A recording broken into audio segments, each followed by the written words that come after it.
And welcome to the B&B Show. My name is Brandon, of course, and this is my cohort over here. That would be Brendan. And we're coming to you today with a nice little special show. Yeah, we're usually Tuesdays or Thursdays during the week, but we've committed to this year, and we love to continue to do this as part of kind of just a little bonus show for you guys, which is, of course, the Prospect Watch. A lot of folks get started up on taking a look at these prospects once the college season ends. And both me and Brendan have thought that there'd be a bit of value added in this whole process if we sort of watch and look at these guys that we're going over through the college season, keeping track of them, keeping a close eye on them, taking it less from necessarily, the end result and going through the process with these players to make and hopefully get to a better stage of understanding who they are, what they are when we do get to the draft, who's the best fit for our Hawks team and, who's got the best upside, all of that stuff mixed in. So I want to thank Brendan for jumping in and joining us tonight. Brendan, how are you doing, my friend? I'm doing good. I'm doing good, all things considered. All things considered, especially coming off that last loss this past week. Well, we've got an array of prospects that we want to dive into, so we're not going to mess about. We're going to get right into it. Before, we've been looking at in bit different views of this prospect watch. First, just who's the names you guys want to watch, then who's kind of starting to early stand out. We've kind of reached the point of the season now, Brendan, don't you believe, where prospects are now starting to emerge. The cream is rising to the rising to the top, and we're starting to feel for who's now maybe the kind of the best ones at their position as it's starting to look. Now, this process is an ever-changing one. That's the point of doing these shows over the portion of, throughout the season. And these are, what's the word, Brendan? Subject to change. But we feel like these are the guys, as we've kind of taken a look at some of the tape and dived in on them, to feel like these are the guys starting to look like they are emerging in that fashion, right, Brendan?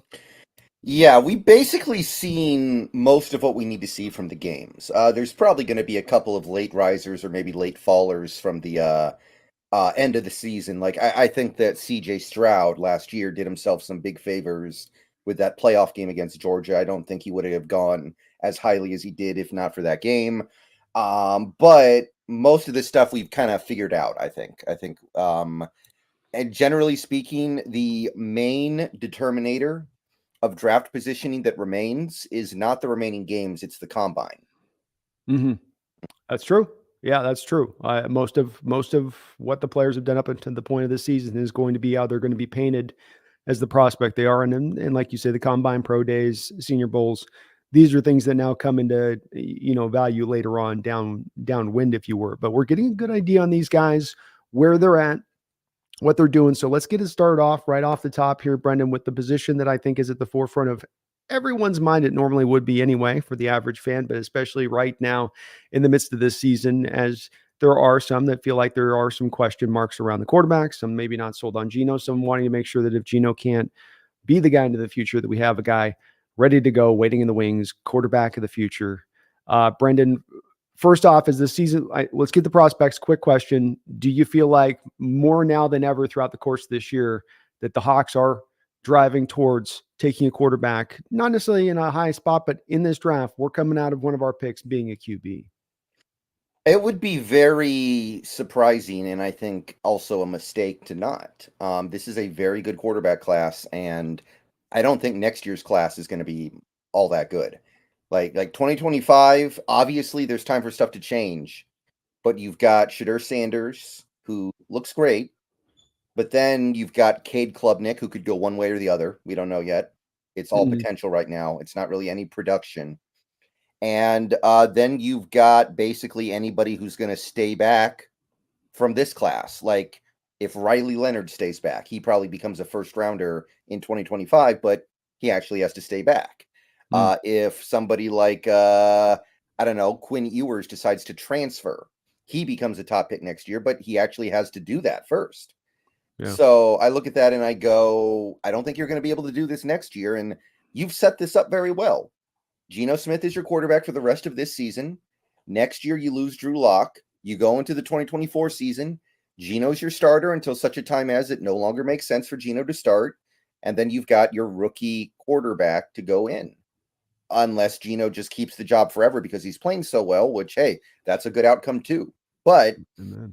it seems to me that things are set up very well to play it like that because that final year of Geno's contract has very, very low guarantees, very easy to get out of. So to me, that seems to be the obvious play. Yeah, it would seem that way to me too, where you just hedge your bets here a little bit, and kind of try to make it work from that fashion of things. And like you say, the quarterbacks in this draft, when we did this last time, Brendan, it looked to us like there were three emerging first rounders at quarterback, and probably not anything more than that. Has that changed in the progression of this college season by your eyes? Um, I've got four guys with round Okay, one grades. I'm okay, very hesitant about two of them, but when I put together my big board, I just I couldn't figure it any other way. I'll put it like that. Like if I can't find 32 prospects who I think are better than you, then you're a first rounder, regardless of how I feel about you personally. that's true. That's true. That's part of what we're trying to do here is project where these guys are going to go on top of what they are as a prospect. So let's get into, and with the quarterbacks, we're probably going to go as deep into this positional group as any other because, like we're talking about at the top, this is the one that I know you guys are most wondering about and maybe the most important to consider coming into this draft. Has the Drake May overcome Caleb Williams fever overtaken you, Brendan? Um, man, Drake May's had a weird season, it feels like, hasn't he? Like, I Yes. like him, but he's had some games where he's got like sub 50 completion percentage and he still has like 400 yards, but his completion percentage is like 42. I don't Hmm. know. It's just kind of up and down, left and right, weird. His team, I mean, his defense is not very good. Obviously, his defense has blown some very winnable games here.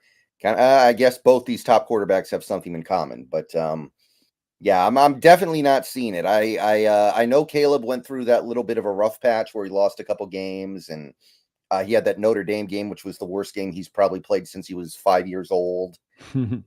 But I mean, I was watching him in that Washington game, and it's not fair. Some of the stuff he does, some of the situations he turns into a positive from a negative is just I don't I don't know how he doesn't become a Hall of Fame quarterback in the NFL. He's just so good.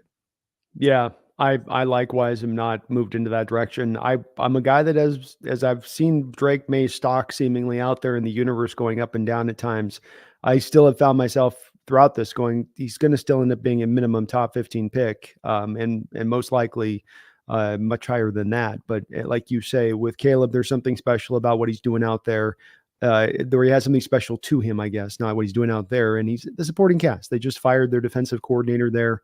It's been horrible for them defensively. His offensive line, I don't think, has held up over the course of the season relatively well for him. It seemed like, especially against Washington, he was on quite a, and it wasn't just Braylon Trice, guy we'll talk about there. The kid on the opposite side was given almost as much hell to Caleb as well. He was just under a lot of pressure. And that, as we talk about with Geno this year, it's a kind of a common sentiment over here that does affect how you play the position, doesn't it? And affect, whether or not you're going to do well or sometimes have to feel like you got to just go out there and be the superhero guy, which is what Caleb's had to be this year. But he makes so many throws. He's got the arm strength. The questions come in on him right now that I'm hearing. Would you say this is fair that, well, he's going to have to be like a Russell Wilson quarterback in the NFL. He's going to have to play off script in order to find he can't play on script. That's kind of the knock on Caleb right now. I'm not convinced that's true. Yeah. I mean, obviously that's his strength, right? To make crazy stuff happen out of nothing. Yeah. But I'm not convinced that that's the only thing that he can do. I think that you put some structure around him, you're going to see some good things. Like I think that he is playing extremely well within that Lincoln Riley offense, Yeah. and I do think I continue to believe that he is one of the three or four best quarterback prospects ever. Oh. Whew. I put him up there with the John Elways, the Andrew Lucks, the Trevor Lawrences. Um, he's the full package. The only thing you can say about him is size. And we Mhm. talked about this. He is a little bit smaller than a guy like a Patrick Mahomes. He's smaller than Andrew Luck, but he's not small. Like Jaden Daniels is small. This guy's just not big. Yeah. But arm strength, improvisational skills, mobility, arm strength, everything is here. And I cannot believe his instincts in the pocket sometimes. They just blow me away. Yeah, he's the definition of a magician in the pocket with his feel and ability to get away and just he has some kind of unorthodox way of getting out sometimes of the pocket and the way he can move his body. And he's just athletic and just kind of incredible with that. I agree with you too. You have a great point about the size to him. There's different versions of 6'1.5", 6'1".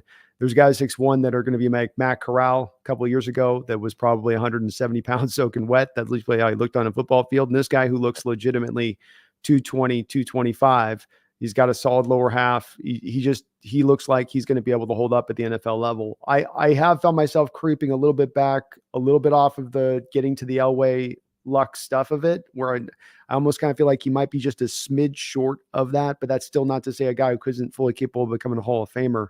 Just that the size part got me a little bit with it when I think about it on him, especially operating within. I believe he can do it in operating on structure and all that stuff, Brendan. But that's the one part that I have a little bit of a little question with that 6'1". Is that going to inhibit him at all on that size standpoint of, making those on-time throws? Because as we see in the NFL, it's, yes, you can do the scrambling thing and go and you can make some great plays, but like Wilson learned when he went to the Jets, you can't make that wholly what you tried to do as a quarterback. You've got to have the structured stuff you can pull off too. Right. Let's get to the third guy here on our list. I think I agree with you on Drake, by the way. He's great arm talent, everything physically prototype you'd want. But there's the accuracy not always there, and the production is not going to be top notch. And there's some up and down moments for a guy who a lot of people are looking at going number 2, number 3 overall in this draft. Yeah, I have him 5th on my big board, which is still good, but a couple guys I like a little bit more compared to the average big board. I think that's very fair. I might even have him a smidge, tiny bit lower than that, but that's very fair. Yeah. Let's get to our third QB, which is one that many Huskies in our audience are going to love to hear, that we both think is going to go in the first round, though I think that this is going to start to get to be more of a consensus. Michael Penix from the University of Washington. Brendan, is this your third? He is mine. I kind of go 3A, 3B right now. You got to pick one, man. I'm not letting you. I'm my number you. 3. At number 3, I'm going to go with Ewers. I am. I'm little. This was tough, but I look at Quinn Ewers and I see a guy who has a lot of things that I do like, and I can see it working really easily in the NFL. Penix, there's a lot of stuff that has to go right. Even though I know Penix is a better player, especially like right now. I mean, that's not even fair. Ewers is injured right now. He's not even playing. But I look at that and I just say, who would I rather stake my franchise to for the next 12 years? And I'm looking at Penix. I know he's going to get hurt if he gets hit enough. I just know it because that's his whole career. I look at him in a college system that has found a way to allow him to basically never get hit. He gets hit like twice a game because of that system. And because of that, it works. But I don't see that happening in the NFL. You can't play quarterback in the NFL and expect to only get hit 2-3 times a game. That's not realistic. Unless you're bringing the exact perfect offensive system with him, like maybe the team that drafts Penix also gets to hire DeBoer as their head coach, which, I mean, I hope not. But even if that, I mean, so much has to go right for Penix to pan out in the NFL, I think. And then you have the age, and then you have him having probably the second best receivers in all of college football. There's enough there that I did end up putting a first-round grade on him, but I didn't feel very good about it. With Quinn, I think I like his arm a little more than you do. I do think his arm is a little bit better than you seem to. I look at some of those throws he made against Alabama, and I'm like, that looks like an NFL arm to me. That looks like a really good NFL arm. And I like what he's doing in terms of the improved mobility. I think most of his games this year have been really good. And I don't know. I couldn't do it. I couldn't do Penix number 3. My number 3 is Quinn Ewers. Yeah, I think it's certainly fair. I think the criticisms brought up on Penix, I think, it's a matter of whether you're willing to kind of sign that waiver form as an NFL team, just sign up for Penix, where the arm talent's just so true and you love the upside so much that you're going to take that risk versus a little bit of maybe a safer situation there with Ewers to go to him. And Ewers, I do have much later as far as in my outlook on it. I'm going to be with Ewers. I think a lot different than maybe a lot of pro personnel departments will be with it, where I think that they might be a little bit closer in alignment where you are. In your outlook of it, I just go back and I see the Alabama film, and let's take the throw he makes over the top, which is I think the pretty throw that stands out to everybody, where he throws 60 yards up over the top. But when I go back and watch through the rest of that game, there's so many throws within that they're just simply him just peppering the ball. Sark in a lot of ways has got a lot of the same kind of components of his offense being run like Penix is, almost even more so with the bubble screen, tunnel screen, just getting the ball out of your quarterback's hand all the time. It kind of, to me, it does get run like the epitome of that college offense, which is just sort of peppering the ball in real short doses where you see his arm talent occasionally, but it's not like he's stepping back there, letting it rip, playing and play out, throwing 15-yard post routes here. And I know that's not college football to a degree, but it's just sort of like a couple wow throws a game for me don't necessarily instruct me that, you're going to be able to make the intermediate throws and the accurate throws in other spots. He's not a bad prospect to me with Quinn Ewers, but to me, you combine that with the fact that you got the injuries he's gone through this year. I think he had it last year too, as well. If I'm not mistaken, he got injured against Alabama last year too. And then you also add into it that the mobility factor comes into play here. So, I mean, the injury thing with Penix does kind of fit into there a little bit with Ewers as well at this point. Maybe not to such an extreme degree, but it does factor in. And then you factor in that he did get more mobile because he lost weight, because he decided to finally commit himself. This is kind of my warning bell sign too as well. You have a 5-star pros quarterback who's got kind of the pudgy body coming out of high school, who doesn't look like he's kind of, like he's kind of gliding by on what he's got. And then like there's this big, huge thing made up about the fact that he dropped this 15 pounds and now he's a little more mobile. He's more mobile. He's not mobile now. He's more mobile. He was a statue before that could barely move.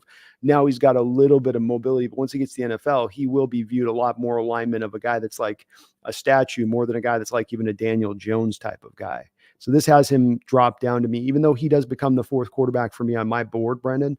I have him in more of a high third place in the way that I look and view him right now. Versus, I know like you're not alone on this, by the way. It's not you're out there on the island on this one. There's going to be a lot of people that he's going to get a lot of buzz for that first round potential status if he does go back and declare for the draft or come back or transfer, like you said. Yeah, another element with Quinn Ewers that I think needs to be mentioned is his leadership.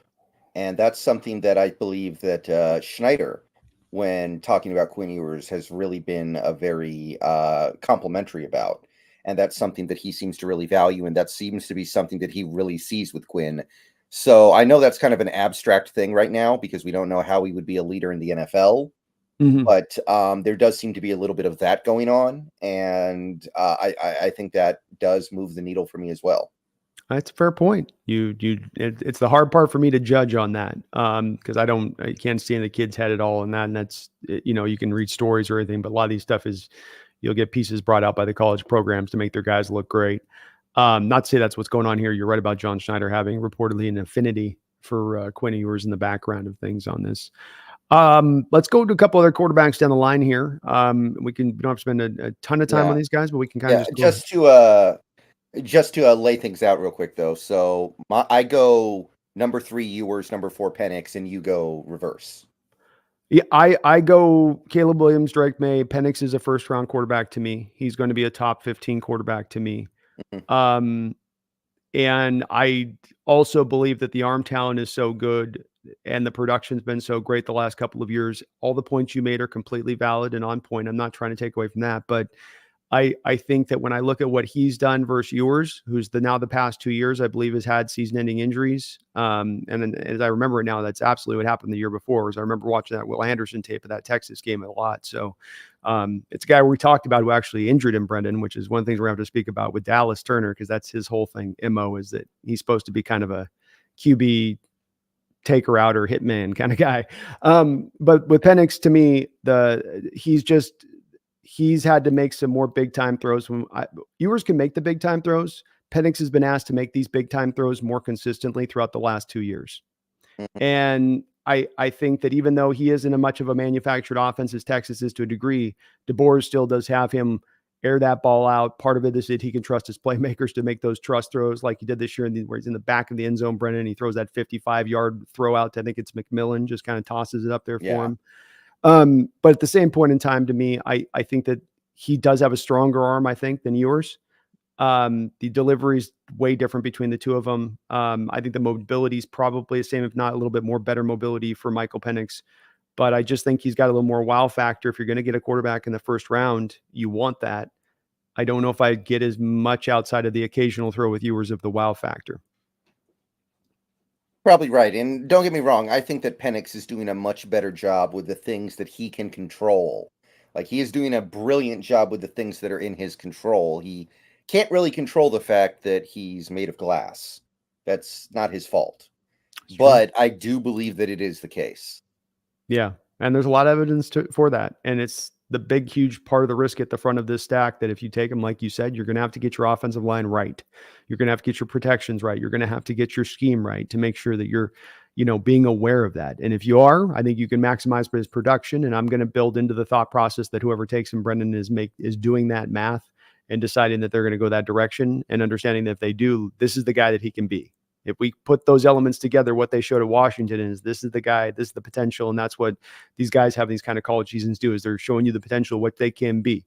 Do things got to be made right for him in a way that may not have to be right for some of these other guys we're going to talk about even deeper down this list into the second and third round? Guys who might be able to overcome if things isn't perfect around them. Yeah, sure. But the arm talent is legit. The arm strength is legit. Fairly quick release overall. A little tiny windup, but not too bad. And he can make every throw in the book. Yeah, I agree with all that. I just hope that when he gets to the NFL, he's able to utilize these things. Yep, it's fair point, man. And he's got to be on the field to do it. Whoever drafts him better put him bubble wrap. Get those 80 shoulder pads, Brendan. The kind that went out to like here and put him. He's like, I can't throw. We don't care. We're protected. The big knee pads. You ever remember the old? Now they don't wear knee pads. Remember the old school knee pads were those things were like a foot square footage around the knee. Who's your fourth quarterback on? Or I guess we're at the fifth. Who's your number 5? I go with my first round 2 quarterback, Cam Ward of the Washington Cougars, another Pac-12 guy. His season kind of got upended by the fact that Washington State is really, really bad. They don't really have any other good players besides him and Jaden Hicks. Mm-hmm. But I continue to be impressed. I like his arm talent. He doesn't have a huge arm, but he puts a lot of good zip on the ball. Great pocket presence, some mobility. Not like some of these other quarterbacks. Not like a Jaden Daniels, but he's able to use his mobility very well to evade pressure. Has had some really impressive games despite not having anything going on around him. I continue, despite the fact that his season did kind of go in a bad direction and Wazoo's now going to be fighting like hell to make a bowl game, I still really like him. And if he does come out in this draft, I don't know if he has to or not, I still look at him and I go, let me put a real team around that guy, and I think he's going to be good in the NFL. Yeah, he was a guy that has dipped down a little bit for me because I was looking for that performance to come up a bit more this year and see where he was going to be at with that. And it's not been necessarily as, awesome there with it. So it's hard though. Like you say, it's hard to just differentiate between where it's on Ward and where it's on potentially really the supporting cast around him. You couldn't kind of find two difference of that supporting cast between what you have with Penix and what he's able to work with versus what Ward has. And I love how much of a gunslinger he is. I do have all of these quarterbacks we're going to talk about here soon in this, or that we're talking about in this kind of realm, all kind of in the same sort of third round range. So for me, I think they all have very tantalizing upsides. I think there's some downsides with them too. I don't think that they're clear in the first round range to me. In the way that I look, I could see them all being a little bit overdrafted though, because of the need of the teams that are out there. There's so many quarterbacks so many teams that want quarterbacks, and I think that's going to push these guys all probably up into the second round. But I can't quite get there with Ward having a year he's having this year, which might be arguably worse than the year he had last year. I have an issue with, having a quarterback I'd put up into that range quite at that point with, even though it's not all his fault, man. I don't want to seem like I'm burying him for it. And he's got a lot of good things he brings to the table, including, like you talk about, some underrated mobility to him. But I do just have a little bit of a struggle with that aspect of would like to see a little bit more of a stronger season here in this final year before he's declaring. Yeah, I can get behind that. I still think he's a second round guy as of right now. About a month ago, we were both talking about him as a guy who had a chance to ascend up to round one. I don't think he did that. No. But I'm not ready to push him down because that Wazoo team is bad. I just feel like round two seems about right.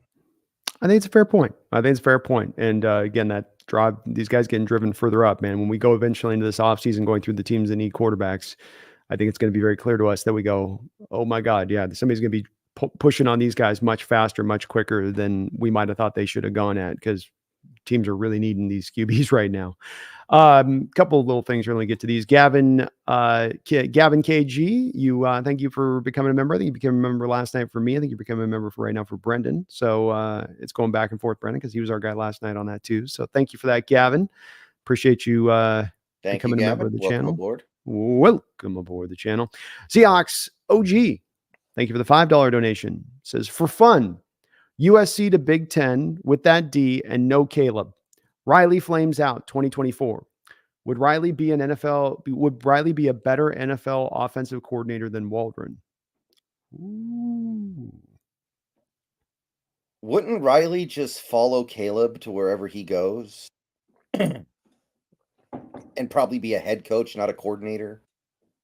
I know in this scenario he's flamed out, but I don't think he'd have to dip down to an offensive coordinator job if he wants in the NFL. Well, I think he's saying no Caleb, meaning Caleb's gone, like he's gone to the draft. Yeah, but I'm saying that wouldn't he then go coach whatever team Caleb went to? That's a great point. Yeah, I think that if he's going to choose an OC job, he's going to want to be choosing one that's going to set him for success, and he's no doubt believes in Caleb. So I think that would be his probably progression. That's a great point. I didn't consider it. So I think Brendan's knocked this one out the park on that answer, man. If he's getting fired this year, and he's not going to just go to another college program, but go to the NFL, and then no one's going to hire him yet, I think, as a head coach. It would be an OC job. So, where's Caleb going right now? Chicago at this point? Arizona, Chicago. I mean, honestly, if I'm him, I'm not going to either of those teams. I know, but if he's got Riley going with him, maybe it's different too. Maybe he suddenly starts to drop some of that requirement where he's like, well, I get my college coach. How much is Gannon looking over his shoulder if Riley's there as his OC? Yeah. He's already on this shaky ground. And they bring him New England is in the race. I think the Giants are going to be there. They're not winning another game this year. They're rolling with Tommy DeVito. Yeah. DeVito. Yeah. I think probably the Giants, which will be and the Giants might be very well moving out coaches too. So that then opens the door even more for a guy like Riley if he's not going to. But I think Riley stays at USC. I don't think that he was looking to come in there and just flip this around that quickly. You think Dable's 2 and done? You think he's going 2 and out? He's got some freaking bad moments this year, freaking out on the sidelines. Every time I watch him lose, he's over there he looks like a mad Santa, dude, an angry Santa. He's just, and he's screaming off the sidelines, and he just seems like he's a little untethered and chaotic and has not the control that he wants to have on the team. And if I'm watching that from an owner in the box, I'm going, it doesn't seem like we're moving in a good direction, and he had to have signed off on that Daniel Jones deal, in my opinion. That's an indictment on him. If you thought that was a smart thing to go out there and do, maybe it's not, but I would think that he would listen to your coach a little bit on making that big monster swing for a quarterback where you're given a contract that's all about what he's supposed to do in the future, not about what he's done. But I don't know. We'll see. Oh boy. Yeah. I mean, the thing is that Giants team, every coach they hire lately gets 2 years and then they're out. McAdoo, Joe Judge, Pat Shurmur, and now Dable. Like, eventually, don't you have to go past 2 years with somebody? I got you, man. I got you. I'm gonna blow your skull off with this one. Brian Dable's fired. The New England Patriots fire Bill Belichick. Bill Belichick goes back to his roots, back to where he defensive coordinated and won a Super Bowl championship under Bill Parcells back in the 90s to the New York Football Giants. And the first move he makes coming into the doors to hire Riley as his offensive coordinator is he's about to go and draft Caleb Williams.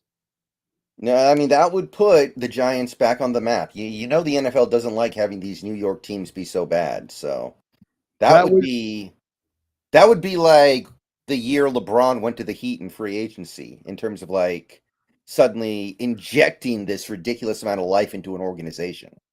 I mean, no matter where you think with Bill on, okay, Bill can't do offenses. He needs a Tom Brady type, but if you give him a Tom Brady type, he can make it go. Well, you're giving him maybe a Tom type here with the Caleb, and then to go into New York with some good talent across the board defensively, he can work with too. I mean, I'm just saying, Brandon, if New York Giants, you mentioned you're right. Giants have gone through what? Joe Judge. Remember the guy with the McAdoo and the Yeah, mustache? Like, McAdoo. he had the weird last name and the funky mustache, like the combo. Yeah. Like it's been horrible for them. So they do need to go, in my opinion, go make a bigger legit hire. And it was funny a couple of weeks ago, we were hearing, oh, but Belichick's going to get a contract extension, which turned out to be seemingly BS. That in fact, that was his camp kind of trying to leak that to maybe kind of stem up some of the in-house internal strife going on. But then they lose this past week to the Commanders after they bail on their edge guys at home in Foxborough. I'm just saying, Brandon. I'm just saying. Yeah, I heard a report that Belichick might get fired if they lose to the Colts in Germany this week. I don't know if Yeah. I buy it, but I mean it's not impossible. Yeah, I mean, the fire in mid-year, Bill Belichick, I can't see as being a move that makes a lot of sense. That would seem like a respect thing that you would accommodate a coach like that, who's accomplished what he's accomplished. I mean, he just won a Super Bowl like 4 years ago or something. I think you got to go let him go through the year at that point and call it a day. But you know, I mean, I guess they're bringing out the pitchforks out there in Boston. I guess, huh? Goodness. Yeah, I I don't know how to feel about it, but that's a fun theory, right? Belichick, Lincoln Riley, Caleb Williams going to New York. I could see it. And then Lincoln Riley's like, okay, I couldn't make USC work, but I have my pathway to being a head coach in the NFL at some point. I'll take over for Belichick when he retires in another 3 or 4 years. Just I saying. like it. Thank you, Aju. What a great topic. You sent us on a trek on that one, man. we went down the line with you, but appreciate you for the dono. Addison Shovel, thank you for the $2 donation. Says super excited for the Rams game. I will be there. Oh, let's go. That's a hell of a stadium, I understand, to go out there and check out, man. It sounds like it's an event into itself, doesn't it, Brendan? Going into the LA, what it cost? $5 billion. Yep, they knocked down Hollywood Park for a overpriced, ugly modern stadium. It is an ugly one, man. It has no like personality, or for putting that much money into it, you'd like, I don't know. I expect some marble statues or something, I guess. It's just looks like another stadium to me, you know. But Yeah, let's think about these recently built stadiums, because the new Giant Stadium, that place I think sucks too. yeah, Like I don't like that place. that place looks the best from the outside. It looks mhm. it looks good on the outside, but then you go on the inside and it's got there's nothing to it. Jerry World seems like it's kind of cool, but I mean, it's not cool for the team that plays there because there's no home field advantage. Because Yeah. every opposing fan treats it like a vacation, so they never have like a majority Cowboys fans in the stadium, it feels like. I feel like Jerry World just has to happen. If Jerry Jones is the owner in Texas, that kind of stadium to that size, those proportions has to be built that way, right? It fits to type a bit where it is completely not, it doesn't have the personal feel to it, but it does have a personality to it. It is a thing. It's just like you say, not necessarily a home field advantage, like, ooh. Most of these new stadiums just aren't very good. No. How about Detroit? You like Detroit's? It's relatively new. That seems okay. That's Isn't all right. Ford Field like 20 years old now, though? When did they Yeah. redo it? Yeah. I still Wasn't the consider that new. Vikings is brand new? That seems Yeah. okay. It's way better than Metrodome. Metrodome was like playing in a closet. Yeah, I guess that's kind of it. I think ours is still kind of the best as far as just uniqueness and one end looks a little different from the other end, and you have it near the, water. They can get some really cool shots of the water in the background and when they're in the between points. But they certainly don't do like baseball does at times. Like they don't really seek to try to grab a personality for their stadiums when they build them now. It's just like, just make it normal the way it is. Just do it the way. You only get one chance at your stadium. You gotta think it through a little bit more. That's what I'm saying, man. It's going to be there for 40, 50, 60, sometimes 100 years on this stuff. Give it some thought, make it give it a little bit extra. Okay, so who's your QB5? We talked about Cam Ward. What's your QB5? My QB5 would be Bo Nix. And Bo Nix to me is a bit of what I would say. There's a lot of stuff with Michael Penix actually and Bo Nix that they have similarly to them, that they're not anywhere near the same players, but that you're going to need to bring them in and fit them exactly to your scheme, as opposed to bringing them in and having them on board your scheme. Does that make sense? And I guess what I mean by that is that he's not a guy to go back there and go a lot of times through multiple reads or do a lot of improv past. I'm going to go run him with it. I'm going to go just be escapable. He's got some of the better legs I think you'll find in this draft, in his ability to get away. Like he's going to run, I think, probably a 4.5 40, and he's going to be a combine tester to the maximum when he goes out there. I mean, he is, but he's got a really strong arm. He can go okay, Bo, here's what we're going to do on this play. You're going to go read option. You're going to go over to your first read, then you go here, or you're going to go read option, look the safety off, and then come back here. And if everything's really easily scripted up for him, he can really excel in that kind of environment. And so much like with Penix, he's going to need an offensive line in place. He's going to need a scheme that, to me, this is like a Niner kind of quarterback or a Dolphin kind of quarterback, where if it's really schemed up around the plays, really creative in what it's doing to set up, he can execute it perfectly.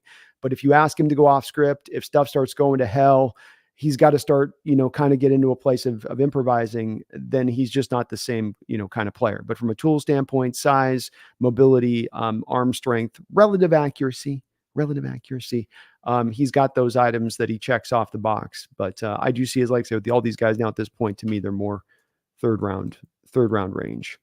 Yeah. I don't know. Bo Nix was tough for me.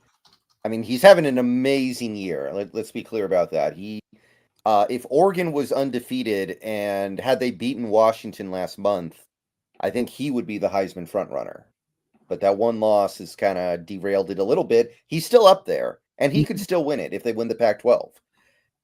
Like he is his consistency is something else. Every game, it feels like he's just performing. But I can't stop looking at him and thinking Taysom Hill. I look at him and I see, this works really well in college for this really good Oregon system under Dan Lanning, who's a really good coach. It works with this array of talent. He's got one of the best receivers in the country, by the way, in Troy Franklin. But in the NFL, it's going to be Taysom Hill, and Taysom Hill's a fun player, but you can't build your franchise around him. He's definitely a pick that's going to require teams, I think, to have to build a really solid supporting cast around him. I say this though, Brendan, if you're talking about a guy that you bring into a team like ours, for instance, where they get to take over an offense like this with so many playmakers, and you're just having him distribute, and there's a lot of, theoretically, I know Walter's not doing this year, but you should be if you're an offensive coordinator with the Seattle Seahawks team, which is having a lot of easily schemed up things for your quarterback position. This is a guy to me that could fit in and flourish within that environment. If he doesn't have that, if he doesn't have the skill positions, if the offensive line is in place, if he doesn't have a good offensive scheme, I'm with you. I think there's not a lot there. But if you do give him that, I think he can be more than Taysom Hill as a passer specifically, where he does have a little bit more arm talent. Maybe not a ton more, but there is a little more arm talent in his ability to, put some touch on balls, ball placement, and general accuracy. I think he's got him licked on those spots. But I still do see him as a third round guy. Let's go to number 6. First, I have one more I want to show you on this one, Brendan, as well. Another one from Addis Shelble. Thank you for the $2 donation, Addison. He said, I placed a bid on Lockett Metalhawk on Facebook. I'm glad that you put that dono in so we can put a shout out to them and mention them, Brendan. Cool. Very, very cool. Both me and Brendan on our separate channels, Fans for Good. It's a charity both me and Brendan have done some videos for, and we were going to be trying to bump up a little bit this month as they're going to be bidding on some Metal Hawk stuff, I can't see it on the shot here because we're tight right now, Brendan, but your dad was kind enough to make me one of these, and they're going to have a couple of them for auction with Tyler Lockett and Steve Largent. And so you can go over there now and still, it's just, you can find them around their Facebook page. It's kind of the easiest ways. And you can see they got a website too, but fans with a Z for good. Thank you for mentioning that, Addison. And thanks to your dad for putting that up for auction for a great car. Thank you, Addison. I appreciate that. Okay. Sorry, I stopped you on your momentum there, but what was your next? Okay, quarterback 6 for me. This is kind of my YOLO one. This is like I'm using my immunity idol here. I just like him. Mm-hmm. It's Joe Milton of Tennessee. Okay. A lot of people don't get this one, and they, point to some of his performances this year. And I think here's the thing to understand. If Joe Milton was having high production, he would probably be a top 10 pick. Because if he was actually playing at a really high level, like, say, Jaden Daniels, and he had that arm, and he had that mobility, and he had all these other things, it's like, that's the full package. Mm-hmm. The interesting thing with Joe Milton is you might be able to get him in the 3rd round or the 4th round, maybe even beyond that, I don't know, and groom him in your offense, and you're not going to have to make some blue chip investment in him. That's the fun of this, because he is so talented. So I actually have a 2nd round grade on this guy, but I think because he's not exactly playing lights out this year, you could probably get him in round 4, maybe even round 5. And that would get me excited. Like, you bring in a guy like that, I'm feeling like I've got at least a puncher's chance at a franchise quarterback with that very small investment. That's a great point. And part of the thing with Joe going out this year is that it is going to be only going to be 1 year of starting year that you have to operate off of. Versus a lot of these guys that'll have 2 or 3 or 4. I mean, Bo Nix has played all the way back to Auburn. Penix has played a ton of football. These guys have had just a lot more under their belt to be able to show it out a little bit more versus Milton, who was just taking over this year for Hendon Hooker that was drafted last year out of Tennessee. He does, I think, have a plus arm, maybe probably the strongest arm in this draft overall. And there's a lot of wow factor to him. You're just looking for the consistency side of it to come up. I do have him as the top quarterback in the 4th round for me on the board as I have it listed. So I'm not that far off of where you're even at with him. I wouldn't mind if the Hawks locked in on him. I think that what I love in looking at a quarterback, and a part that this is maybe just my personal preference, some guys like blondes, some guys like brunettes. I like a quarterback with a nice big arm that can make all the throws. It's not the only thing. It's not just give me that. And there's other things, the ability to process and throw with anticipation and navigate a pocket, all those extra things. But this is one of those things where I don't like it when you go with those light tossing quarterbacks. People get enraptured by Brendan, and then they're mobile and, they have a snappy delivery and but he can't make every throw. So my offense is going to be restricted at one point or another by this kind of quarterback. Not going to happen with a guy like Joe Milton. Right. So this is my immunity idol guy. This is the guy I just like. Mulligan. Yeah. Again, if he was playing at a high level, there's no way we'd be able to get him at all. I think he'd be gone before our first pick. Like if this guy was producing the way that, like I said, Jaden Daniels produces, then forget about it. It's over. It's all over. He would be up there with Drake May. But because he's not fully developed yet, you have this opportunity to get him at a much lower draft slot. It's true. No, I think it's very true. It's very true. All right, we'll move on to my next guy, which is the guy that you just mentioned a second ago, which is going to be Jaden Daniels. All right, Jaden Daniels of LSU. This is my guy who I think has really come on as strong as any quarterback this year. I would have maybe seen him last year as more of like a 5th round guy that you would have looked at. I just thought he was so skinny and so thin that he was not going to hold up at the next level. We've got that moment last year of Jalen Carter lifting him up on one arm off the field. But he's had a tremendous year, Brendan. The LSU supporting cast has not been tremendous around him. He's really having to overcome in an environment where it's under a lot of onslaught. He's having to be creative. He's having times where he can go between operating well within the pocket and hitting his throws and displaying plus arm strength, and then shows you the mobility and the escapability to also get out of the pocket on top of that. I would still love him to be about another 20 pounds heavier, but it is what it is when you draft him. These kids just seem to be like getting lighter and skinnier for some reason year after year. I don't know why. You used back in the day, you have your big Drew Bledsoe types, 6'4", 225. You didn't have to think about it. Now these guys come out and they're barely 200 pounds, and you're like, man, is that wishbone going to get snapped? I hope not. But he has held up well this year in the toughest conference there is, and he can make any NFL throw. He's got up plus mobility on the other side of it. Maybe not. He's gotten more accurate. I don't know if I would go out and say, well, he's super accurate, or that's even a hyper plus skill to him and what he's at. That's definitely a part to get better at. But another guy, again, I would put more into a third round place. Yeah, he's an honorable mention for me. I didn't put him in my top 10. I do have him at 11th. I'm okay with him in the fourth, though. Fourth round, I'd be all right with it. I'm like Tommy Lee Jones in Captain America. He's still skinny, but He's skinny. He's fun. He's a lot of fun. There's a lot of stuff to like there. He's making NFL throws, which I didn't think he was able to do. I looked at him and I saw a guy who was a pure college quarterback. I don't think that's the case anymore. No. I will say he had a chance to make a big statement against Alabama this last week and didn't really do it. Did not play that well. Had one of his worst games, which, that's a missed opportunity. A big reason why people are high on Quinn Ewers right now is because he made his big statement against Alabama. So that was an unfortunate missed opportunity. But I would say that I look at Jaden Daniels as a round 4 guy, and QB 11. I'll be down with that.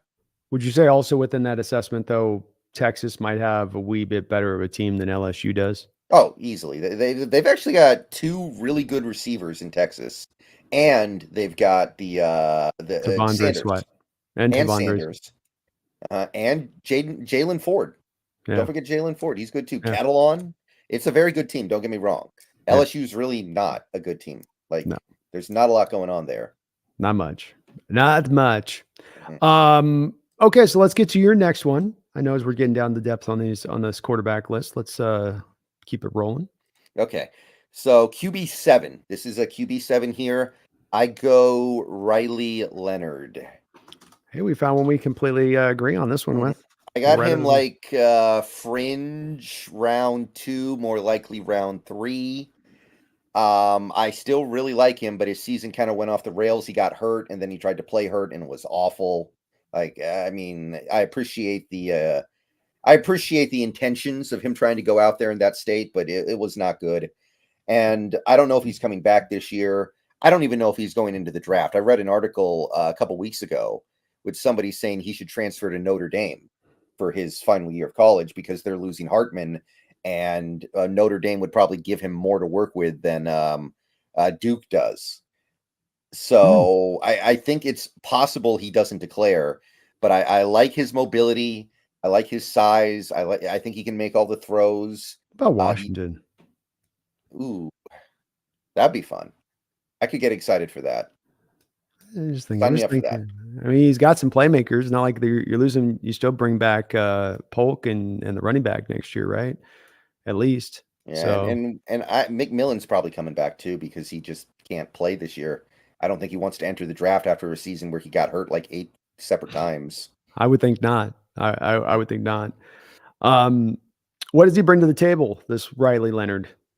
Well, I just look at him and I see a dual threat, somebody who is a real threat to do damage with his legs, not in the Quinn Ewers or the Cam Ward way, but in a more like a, oddly enough, Daniel Jones way. But I think he's a better prospect than Daniel Jones was. And Daniel Jones was the 6th overall pick. Now, I don't know if Daniel Jones should have been the 6th overall pick. I might say that that may have been a overdraft. But I look at Riley Leonard and I just see a guy who can do all those things, but I think he's got a better arm and I think he has a better understanding of how to use it. Duke is not exactly stacked with talent. They do have some guys.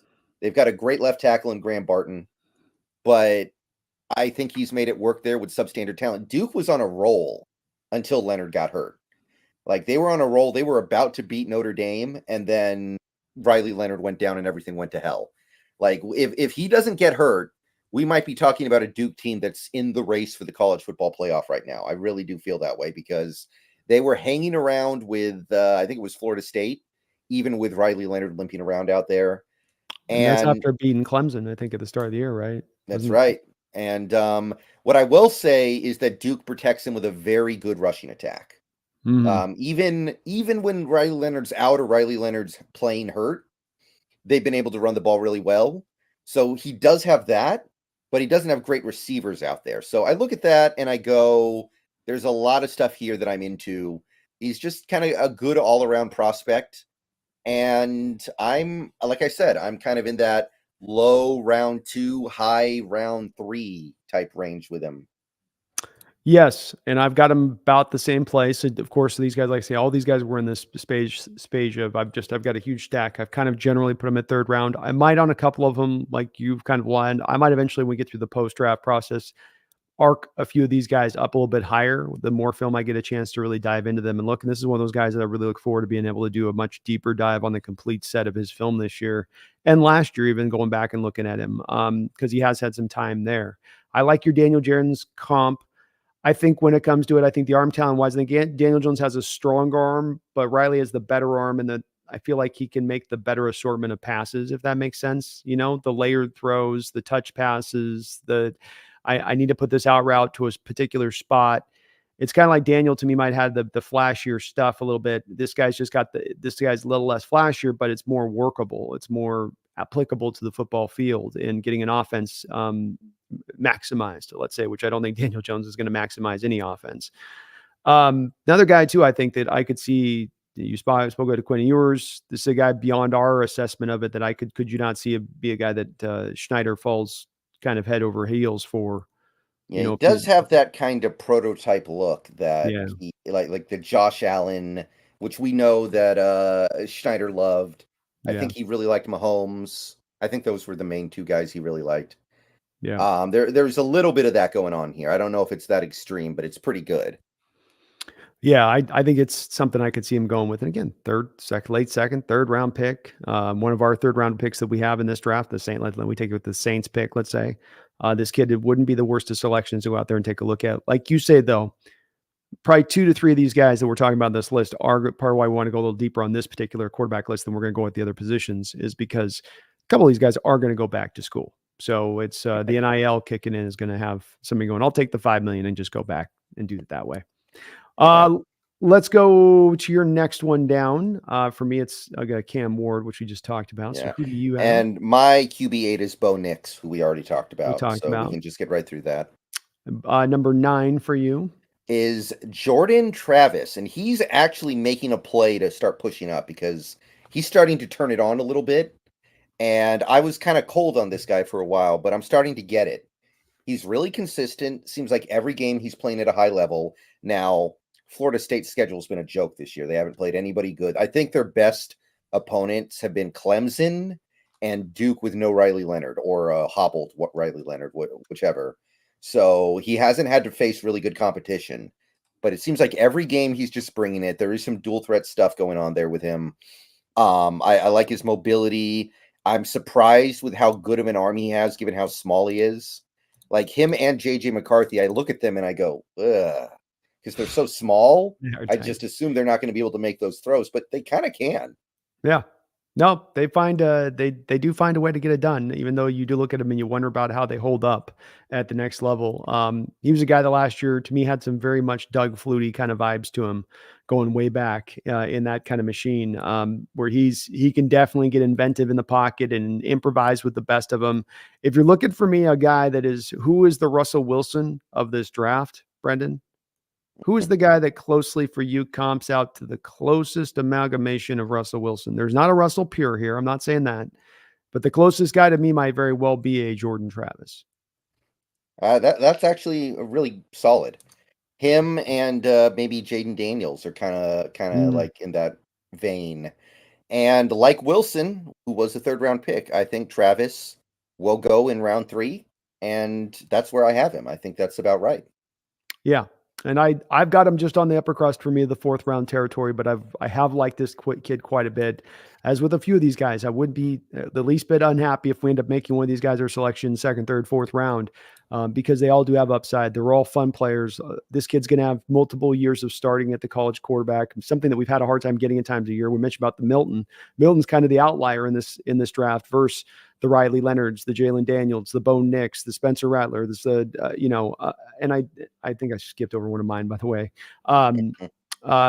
But these guys have multiple years of starting experience, which is very important, so that they're way more seasoned than you get on your average quarterback coming out of college, which means they're that much more pro ready to get on the football field and start to play versus needing to sit on the bench for a year.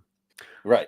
My guy that I got, and I do love Jordan Travis. The guy I have, and in fact, I have him a couple of spaces ahead. I forgot to mention him. He's actually after my Bo Nix. So this would be a third round guy still, and that would be Spencer Rattler.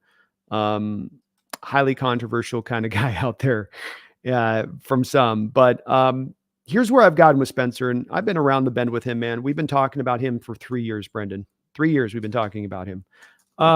And he goes back to OSU, gets beat out at one point by Caleb Williams there at the end of his tenure there, and then goes down to South Carolina. And, he didn't take the easy way out on this, Brendan, I think, which would have been to say, go to Boston College, right? Go to some lesser conference and you don't play, and you can kind of beat up on the weak nillies and look great. He went to a challenging place in South Carolina because South Carolina plays in the SEC, but they don't have a good supporting cast around him. And when you're in the SEC, we saw this last year with Kentucky. When you're a quarterback in the SEC and your supporting cast sucks and your offensive line sucks, it's very hard to play the position well. And with Rattler this year, of all these quarterbacks we're going to talk about, nobody has been under the pressure rates of Spencer Rattler this year. Nobody's dealt with that kind of situation like he has. And I'm not a big guy on Rattler as far as loving his body language and how he kind of carries himself. And I wonder about his personality. You talk about leadership. This is a guy that I would have those. I'd be wanting to do a lot of interviews in the room with this kid if I was a GM. But from an arm talent standpoint, the ability to make every throw in the book, good mobility, that he's been able to weather the storm there this year. And he's played pretty good, but he's played as well as you could ask to a guy to expect in those circumstances, and at times even elevated those around him. He's a guy I wonder about that we've not seen his best ball, not necessarily his fault because he's had to deal with that, but that he has maybe grown a bit as a player and started to rise a little bit. But I know a guy that's a little bit of a controversial figure. Yeah, he would be an honorable mention for me. I have him in like the 4th or 5th round. Maybe he's QB 12, QB 13. I haven't been impressed with him this year, but his offensive line doesn't exist. It's a big mess, and he's had some good games. Mm-hmm. I don't know. This is not a bad buy low, low investment that has a chance to really pan out. A lot of guys you get in the 4th and 5th round these days are the guys who do not have franchise quarterback upside. They're guys like Aiden O'Connell, right? Where you just hope they can be good backups. That's right. Tyson Badgett. Mm-hmm. Like Spencer Rattler, there's at least a little bit of upside there. Agree. Totally agree. But that's where I'd be sitting now with it. One last guy let's talk about, then we'll bounce into these other positions here. Brendan, is JJ McCarthy. You just mentioned him. Give me some of your notes on him. We both are going to be at the front of this being like, look, the build, we're not trusting that build. On the NFL level, he's at Michigan. That's a powerhouse right now. They have some linemen we'll be talking about here, I think, right in the upcoming that he gets to benefit from. JJ gets a lot of love out there, Brendan. Why does he get so much seemingly growing hype out there for, what I see on the field? Am I missing it with this guy? I think it's just because Michigan blows out everybody they play, and McCarthy gets to play clean pretty much every single game he plays because his job is so easy. Mm-hmm. I will say he's got a nice arm for a guy that size, but I still look at him and I can't get there. I see a guy who is probably fringe day 2, more early day 3, like a round 4 guy. And he's one of those guys that, I don't know, I do think that if you were to make a list of the most important players on that Michigan Wolverine team, I feel like JJ McCarthy's like, I don't know if he makes the top 8. I'll put it that way. Let's put it that way. That's probably pretty fair, actually. I mean, I think you could definitely make an argument for it. So yeah, I think he's got a good arm for his size, but I don't know if I'd say it's a good arm, right? Says that's the thing with Mhm. Wonderland. So you have a guy that's like slight of build and not necessarily full on NFL arm, good Yeah. mobility, but not. He's not got Bo Nix mobility or Riley Leonard mobility. I don't I think think. it's more like Baker Mayfield mobility, Yeah, maybe. yeah. Totally Baker Mayfield mobility. Absolutely that. So Shout out to Baker, by the way, playing pretty good. he Shout out is. to Dave Canales, but Yeah, he's getting the most out of him. mhm. But I don't know. JJ McCarthy, he's all right, but it's really close for me between a guy like him and a guy like Jaden Daniels. JJ seems safer. There just also seems to be a much lower ceiling. yeah, Like this one, I don't know. I think that it's easy to get blinded by how good Michigan is this year. I think Michigan should be number one in the country yeah, I right now. agree. I agree with you. And that's one of the big single points of this is with Jaden, even though he is slight, at least he's a little taller. I think he's got a stronger arm. And I think he's had to overcome more than McCarthy has with what he's got to work around there at Michigan. And that would really be they're very close players, like you say, but that would be to me the separating factor and which one I would take over the other if they were both very close in the draft to where they'd go. Brian Myers gives us a double dip of $2 donations. Thank you for that, Brian. I think you probably cut your message off when you're trying to drop this message, but he's got a question for you, Brendan, which is Brendan, can your dad make those Zilla Hawk? What do we call those? Metal Hawk. Metal Hawk. Metal Hawk. Can you do a Metal Hawk throwback logo? I think you can make pretty much anything as long as you can design it. And like if the some of the stuff he's done is pretty exotic, pretty out there. So I would say yes, he can definitely do that if that's what you want. Absolutely. Anything for the right price, Brian, for the right price. Thank you, brother, for the dono. Right. All right, let's move over to, and we're going to have a couple positions here, positional groupings. We're not going to go as deep into, and most of these are going to be, as we go forward, folks, kind of 3-man looks, our top 3 on the board here. Yeah. Lightning round. Lightning round, as we say. But we're going to have positional groups like this running back one where Hawks are not likely to draft a guy high. They've taken 2 second-round running backs. If we're going to take one, it's going to be later on, and that we don't know who the later on backs are going to be at this point. Frank Gore Jr. Yeah, Frank Gore Jr. Exactly. So, or who's that Shipley or whatever? Oh, the Clemson guy, Clemson kid. So just the top 3 backs. We'll just do a little bit of a lightning round, like you say, with this on these ones. So let's go with. Give me your first back. Travion Henderson, round 2 grade. Travion Henderson. What stands out to him and what you like about his game? Yeah, this is the Ohio State guy. I like his. I feel like he's a good all-around back, generally speaking. Again, I haven't really looked at the running backs super close so far this year, but I do think that he's probably the most well-rounded back in this class. I like the fact that he's not too light, despite being kind of short. He's a good receiver out of the backfield. He's had some really good games receiving so far this year, and he was really good as a receiver in 2021 as well. I think that if you take a look at what he did in 2021, because he was not healthy last year, he was pretty dominant, actually. He was putting up almost like pretty close to Dalvin Cook at Florida State numbers, because that was the true dominance. But he's kind of back to that form so far this year, although he is missing some games. Injuries have to be a bit of a concern here. He's missed significant time 2 years in a row now. But when he's out there, he kind of puts a little bit of everything on the table, I feel like. Yeah, I like him. I do like him. I have him more in the 3rd roundish range for me. He's very shifty. I think the way you talked about him being a complete back is true. There's not really a one sexy trait about him that stands out. It's sort of like he's just a good complete back. Kind of gives you a little everything. The injury thing I think is a concern because he's not the biggest of dudes. You know, he's a little bit slight. I think that contributes to a little bit of him getting beat up. He's also not as much, I think, an inside runner. Mayan Sanders there for the Ohio State, the other back they use there is their guy that they use in between the tackles. Especially if you're ever considering him for Seattle here, it'd be one to be tough because just not that's the thing that holds him back for me on being like a 2nd-round guy. He's got some great explosion though. My number 2 guy would be my number 1 guy would be Blake Corum out of Michigan, who's had back-to-back seasons now of excellent production for them. I see him, Brendan, as a mini Saquon Barkley. Saquon Barkley minus about 3 inches in height, 4 inches in height. He's well built to the ground. he can change direction on a dime, stop and start on and get back up with his acceleration like nothing else. His contact balance is excellent. He's harder to bring down despite being a little bit of a smaller back.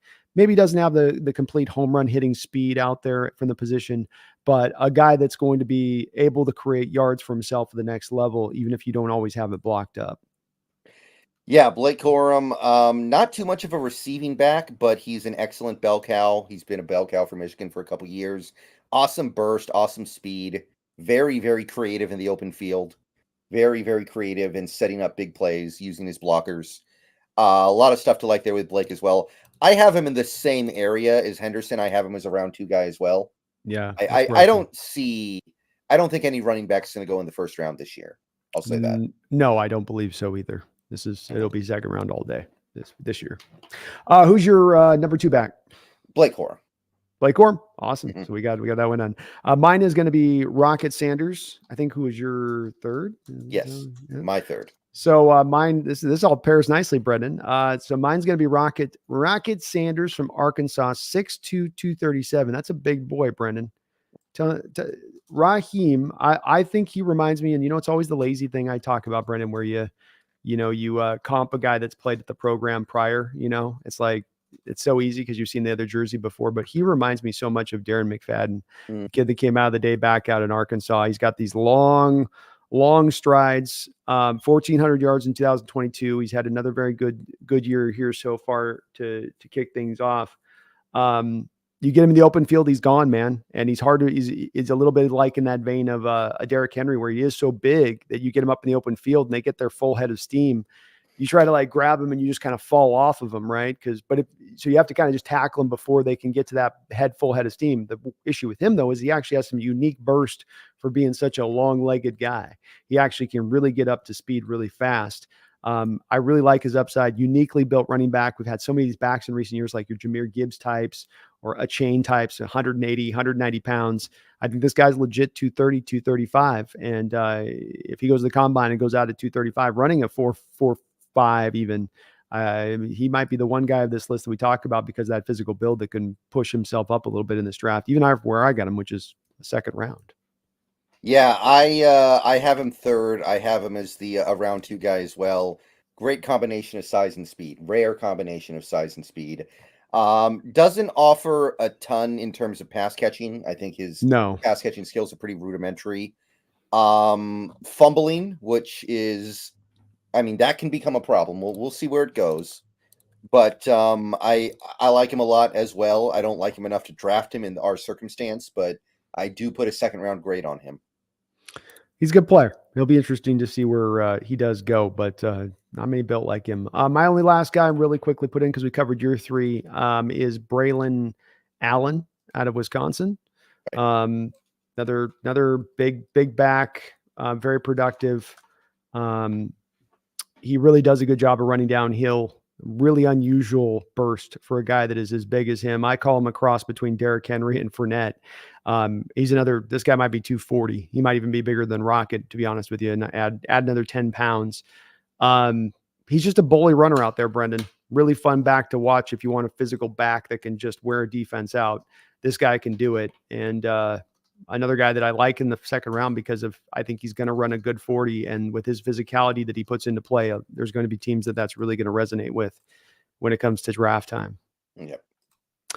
Let's go. Let's keep this on moving, Brett, into another position we're not going to spend a lot of time with, because the Hawks have drafted a lot of wide receivers. We're deep as hell at wide receiver. We're not taking a wide receiver in the first, second, or third round. So looking at the top 3 doesn't make a ton of sense to a degree here. We'll give quick little notes on these guys, Brendan. First guy who I know you and I both agree with, Marvin Harrison Jr. What can be said about him that hasn't been said? Probably the best receiver prospect since Calvin Johnson. I think that's fair.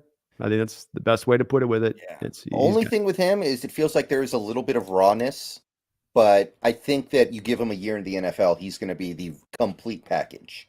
There's going to be nothing that he doesn't bring to the table as a receiver.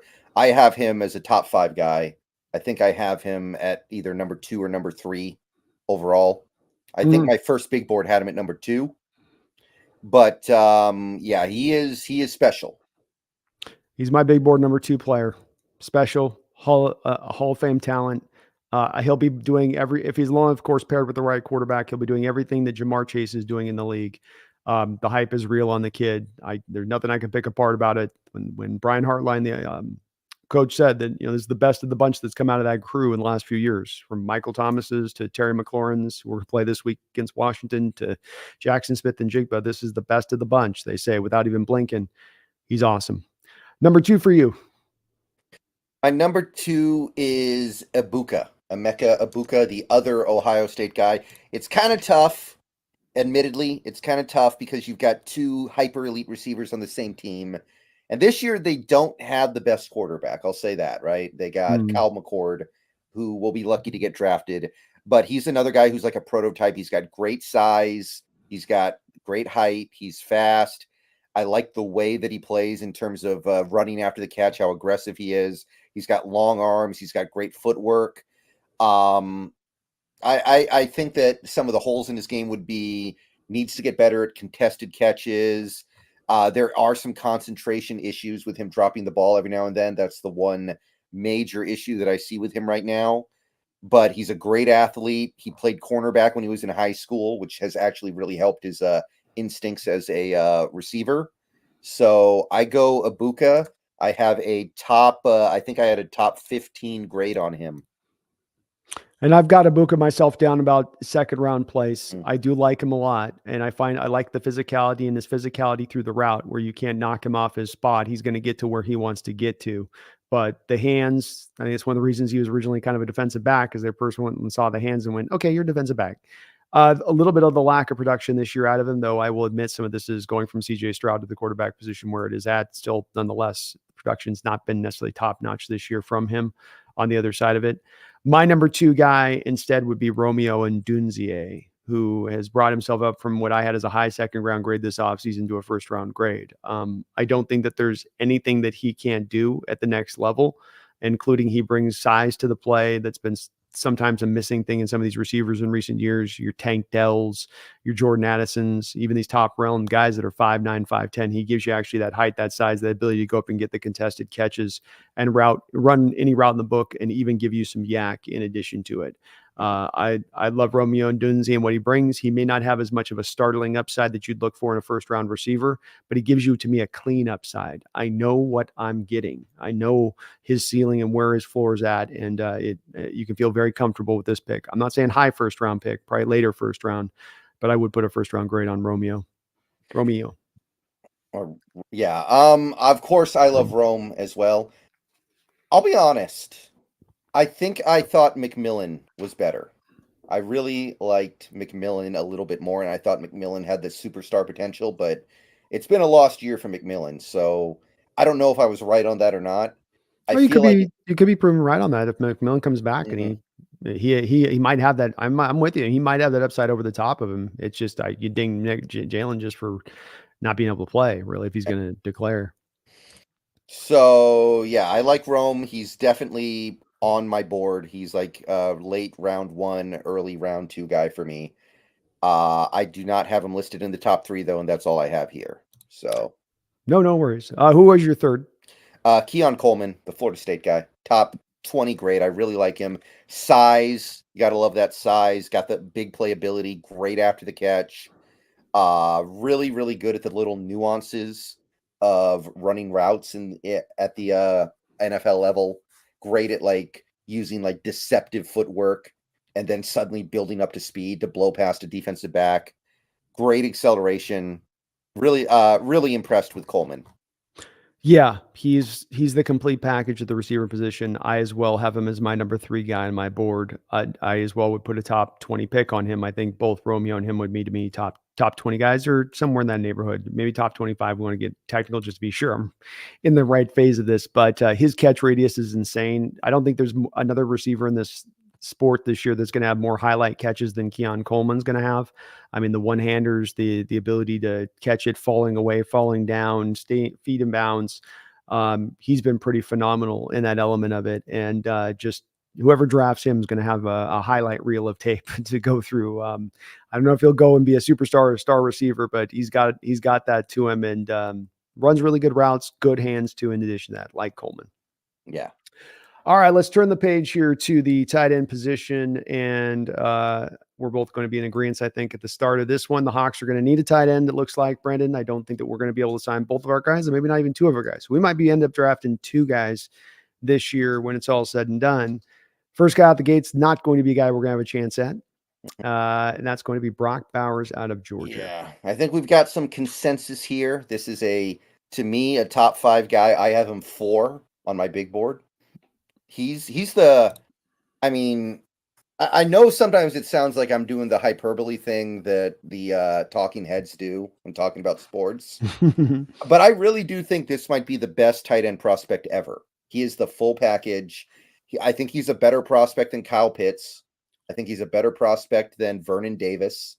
I think he's a better prospect than, I don't know how you compare him to a guy like Mike Ditka or Mark Bavaro, but in terms of being a pure prospect, I think Brock Bowers might be the best tight end prospect we've ever seen. He just has everything checked.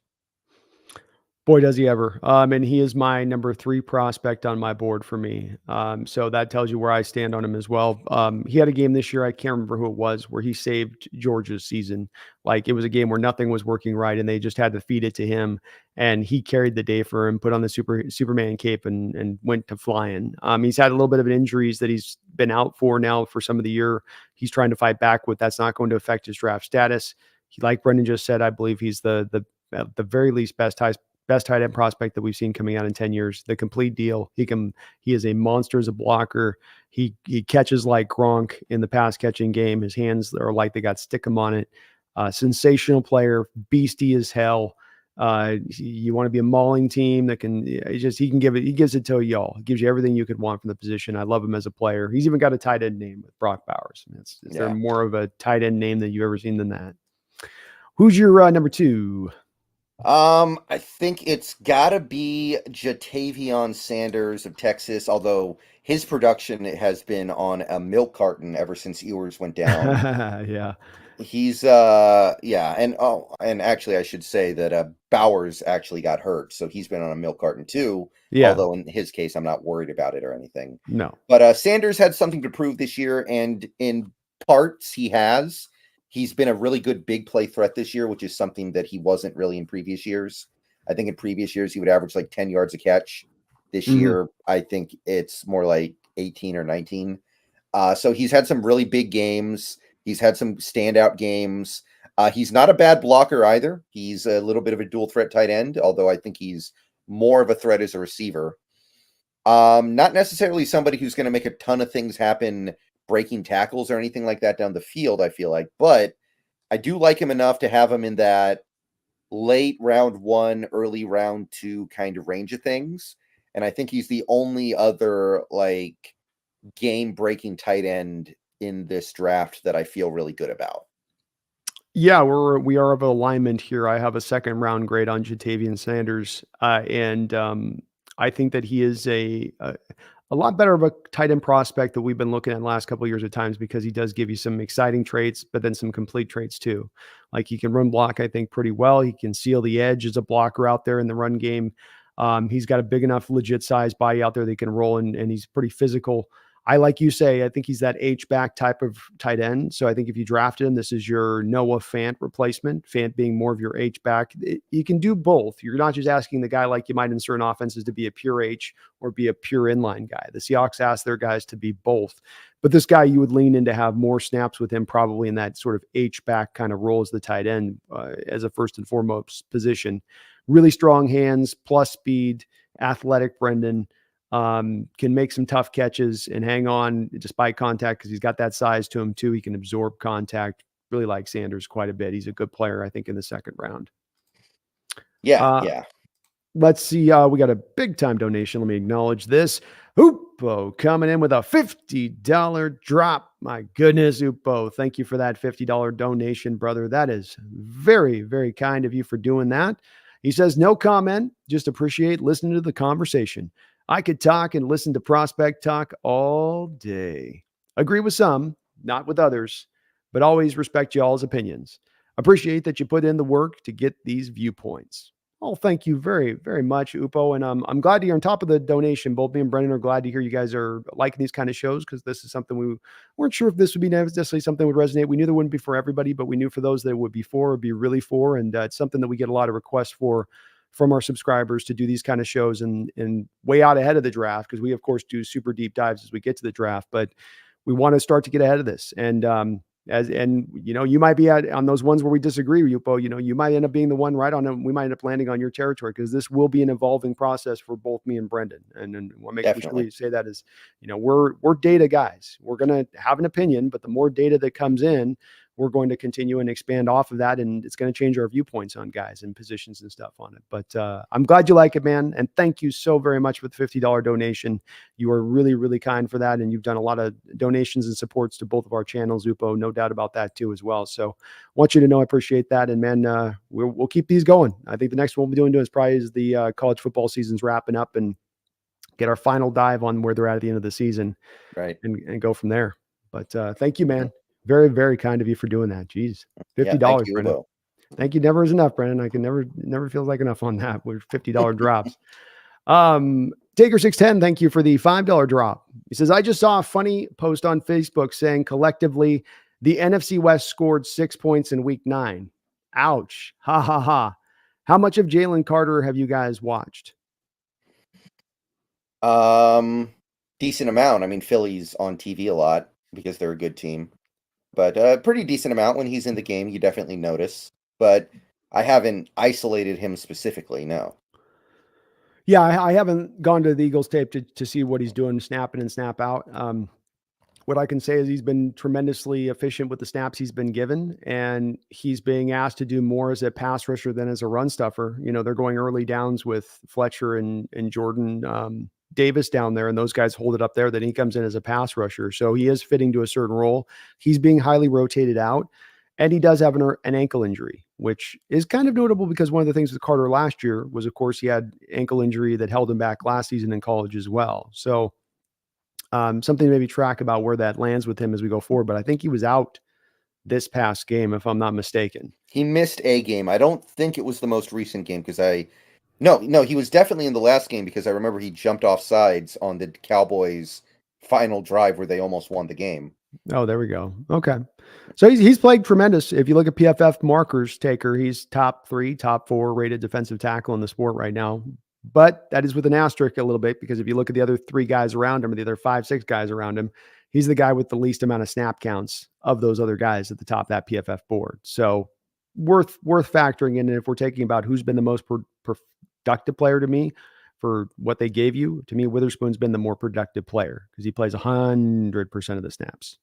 Yeah, and also I think we need Witherspoon more than we need Carter. Yeah, I'll say that. I agree. That's every team individually. Our defensive line's been pretty good this year overall. Obviously, it was not so much on Sunday, but overall, our defensive line's been good. But we had that one game where we didn't have Witherspoon, and it was a complete disaster in the secondary. So I look at that and I go, I think we made the right call on just on those grounds. Yeah, agreed. And Carter's good too, but I would give the edge in myself just to Witherspoon as it stands right now. Thank you, Taker, and Upo. Thank you again, man. I salute you, sir, for that huge $50 donation drop. You guys are very kind here on the channel. Let's keep this rolling. I think we might be agreeing on this next one, Brendan. I thought we might be dead. Let's see here. Who's your third tight end on your board? I'm going with Cade Stover, one of my personal favorites in this draft. I'm not going to go crazy with it. I do view him as a round 3 guy. He's not really explosive. He's not going to make 8 people miss every time he catches the ball. He's not going to run people over, but he is a reliable, solid pass catcher. He can play in line. He has some stuff to work on as a blocker, but I do think that he's a better blocker than a vast majority of these college tight ends these days that are basically receivers. A lot of these guys basically play wide receiver. So Cade Stover, if you lose Will Dissly this offseason, to me, this is about as close as you're going to get to Will Dissly in this draft. Yeah, I think that's a fair way of putting it. He is my third tight end currently on my board as well. I have a third round grade put on him as well. So we're both fully in agreement there. Not very explosive. He's not going to be a sharp route runner from the tight end position. He is your inline kind of guy that you're going to ask to just get down and dirty and physical down there at the line of scrimmage. And, when you do have him catch, there'll be guys hanging all off of him and he'll make those contested catches and he's not, creating separation in the route. But he's got some stuff he brings to the table as well. And you need these kind of guys in your offense, like we've needed a Will Disley in our offense to make it go. They're kind of the glue guys in there at times. And it's an option here if we're looking to move off Disley, who I think we save $6-7 million, something like that, by moving off of him. I think it's 7. Yeah, this absolutely then gives you a much cheaper option. You get maybe third or fourth round.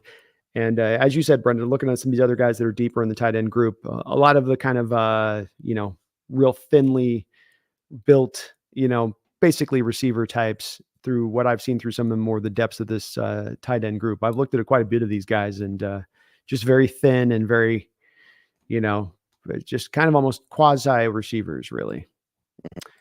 Yeah. Okay, well, let's keep it moving here to left tackle. Are we doing it just by tackles or were we going by? I did left tackle and right tackle individually. Let's do that then. Let's start out with our first left tackle for you on the board. Yeah, and this is going to be another quick one because I don't think we're drafting a left tackle. Agreed. Yeah. But we do have a really good one at the top here. It's Olu Fashanu, who I have in my top 5.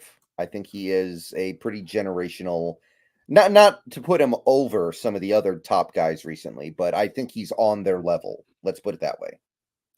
Yeah, I like him a lot. He's got, I think, still some more upside than what he's shown here at Penn State. I think coming into this year, people thought it would be just a little bit better. It's been good. It's been good to great. But people were looking for, I think, that dominant level, like you're talking about, where he was last year, were showing the signs of having that sort of maybe a generational look to him. I don't know if he's quite gotten there. I have a top 10 grade on him. He is my best left tackle on my board, the best tackle purely, or maybe the best tackle purely on my board, just bar none. But he is a guy that is, I think, just had a little, it's a very, just a little itty bitty dip this year in performance. But look, he's going to give you everything you want. Big, long, he can move his feet. He always is able to stay in front of the defenders no matter what. He just has a knack for being able to find it, on top of being just really athletic and keeping his feet always active. Got good power and strength in the run game too, Brendan. Good complete player. You're not going to go wrong with this guy. You don't have any of the risk, I don't think, with Olu that you have with Evan Neal, Ekawanu, and even Charles Cross a couple of years ago. Cross is rounded out into fine shape, but like as we've seen with Neal and Ekawanu, they've had some stuff in their game that you worried about coming out that you've continued to be worried about as they've now played. I think with Olu, you have a lot more certainty about his floor too, don't you? Mm-hmm. Yeah, I think he's better than those guys pretty clearly. I think that he's I mean, as far as prospect goes, I would put him like in that DeBrickashaw Ferguson type of level. I think that's fair. Yeah, absolutely. Like really, really high. Maybe not. I'm not sure it's not Walter Jones, but DeBrickashaw. Yeah, this is not Walter Jones. This is not Orlando Pace, but it's very, very good. Yeah, you can make it work. Who's our number 2? I got Joe Alt of Notre Dame. Really, really athletic guy for his size. Like phenomenal athleticism for a guy who's 315. The only issues with him really are technique, and maybe he's a little too tall. He's 6'8". Like that's a little bit concerning, but if he can get the technique down, like the balance, hand technique, the ability to bend at the waist enough to, or excuse me, not bend at the waist and still be able to hold up. If he can figure it out, I think he's also a really, really good prospect. I put him in the top 10. He's my number 2 tight end in this draft as well. Do you buy my player? My player comp is Andre Whitworth. Okay, I dig it. I dig it. Monstrous size tackle, strong as an ox. And he's definitely kind of figured out how to play with that size he moves really well. But like you say, the balance part does come and go. When he's under balance and control, you can see it. You can see how it's going to set up at the next level. When he can get a little bit wonky at times when the feet don't set right, he can get a little out of bounds. But look, he's, I think, second highest rated PFF tackle in the sport this year. Complete tackle in every way. Technically, absolutely, really, really nice and refined with how he puts his hands together, how his feet work up through with his hands together in delivering that punch, maximizing out his power. I really do like Joe Alt, a guy like I would put as a top 10 first round grade on him as well. Who be the number 3? Well, I had Latham, but I guess he's playing right tackle, and it sounds like he may end up being a right tackle. So I guess maybe the guy would be Amarius Mims of Georgia. Now, I Mims think is he's playing left. he's playing right tackle too. Oh, he is. Okay. Then it's actually tough. I don't know then. How about Jordan Morgan? Jordan Morgan. I do like him. I got to take a look at some of these names here. Actually, this is tough. My bad. I thought Mims played on the left. I got confused, I guess. Patrick Paul or Jordan Morgan. Mims might be a guy able to play on the left tackle. He's the unusual guy that if you look at Mims, he's like, it's like somebody's done a Madden build a player with a tackle. Like the way he's built and how he moves, like could be a guy the unusual guy that plays right tackle at college who could go to left at the pro level and it wouldn't be so crazy, right? Like those usually you go, wait, no, that's not going to work. But like he's the guy that because he is so like, just he's kind of built differently a little bit. And with him, it's the rawness factor, I think, for me with Mims, just him getting that technical refinement we see sometimes with Joe Alt or times you're not necessarily getting there with Mims to me, but yeah. He might. Yeah, I'm still wondering if Morgan slides inside at the NFL level. So I kind of view him as an interior guy potentially, but if he is a tackle, you're probably right. I guess it could be him or Patrick Paul, the Houston guy. I think they're valid questions with Morgan bouncing in. He is my third guy for whatever it's worth. I think that watching, he had the battle there with Trice, and they had a good fight over that game. And then when Arizona was facing, Arizona faced Washington this year, right? They fought, haven't they? Yeah. So I'm remembering the game right. They went mano a mano in that game. Trice got him a little bit earlier. Morgan held up over the course of that game. It was one I was kind of watching a little bit closer for in their fight, Brendan, because I like Trice a lot. And that gave John Morgan a true battle there at left tackle to see if he could hold up. And I thought I saw enough from him athletically and how he moved in space to be able to make it happen. Is he going to be a star at the level? Do I have a first round grade on him? No. Do I see him more late second round as it stands right now? Yeah. But I do like where he is, and I think he's got enough juice as a player to be that third guy for me. Yeah. Okay. I'm definitely not against that if he does end up staying outside. Let's flip it on over to right tackle. Who is your first right tackle on the board? I guess it would be Latham, because if we're saying he's a right tackle, then I think I'm going to go J.C. Latham.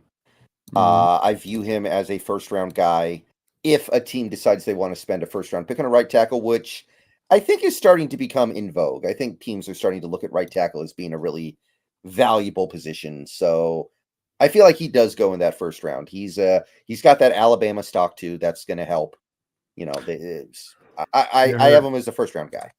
Yeah, I mean, hell, you want to look. We don't have to go back but 2 years to find a Alabama right tackle taken in the first round in Evan Neal, and taken high in the first round. If you go back to last year, Darnell Wright, who is going to be my comp for J.C. Latham, is Darnell Wright, the kid out of Tennessee that went to the Bears at like 13. So I think we are moving into the age where right tackles can be taken in the first round. I love his game. Big man with a huge base, wonderful kick, step, slide. I wouldn't go as far as to say his light feet. This is why he's on the right side versus the left side, Brendan, and why I was kind of pushing back against the thought of him playing any kind of on the left is, for a right tackle, he's bouncy. For a right tackle, he's got light feet. But if you moved him over to left tackle, now he's kind of got a little bit more of the Stonage-ish sort of feet in how you'd view him over the left blind side. But he's always in control in his pass pro reps, nearly equally as good to me as a run blocker. Big, long, you're not getting around him. Very, very technically refined for the position, very clean as a player.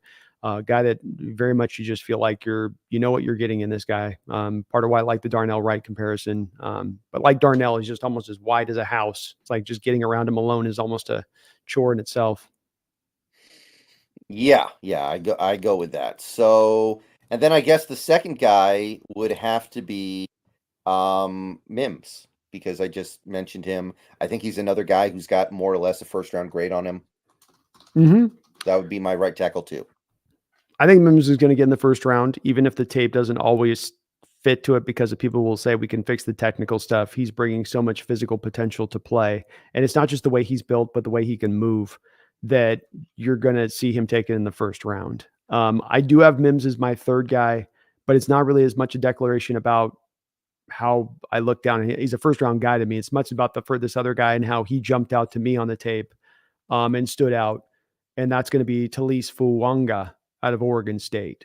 Um, when I watched him move for a man his size, just nobody should move like that at that size. Nobody should be that fluid, that athletic. He's so smooth, and it sometimes makes it look kind of so easy out there off that right side versus some of these other tackles that sometimes really are just out there just fighting through every rep to kind of make it happen. I just think that in this day and age, athletic offensive linemen, they're that he's got just nice size, great length.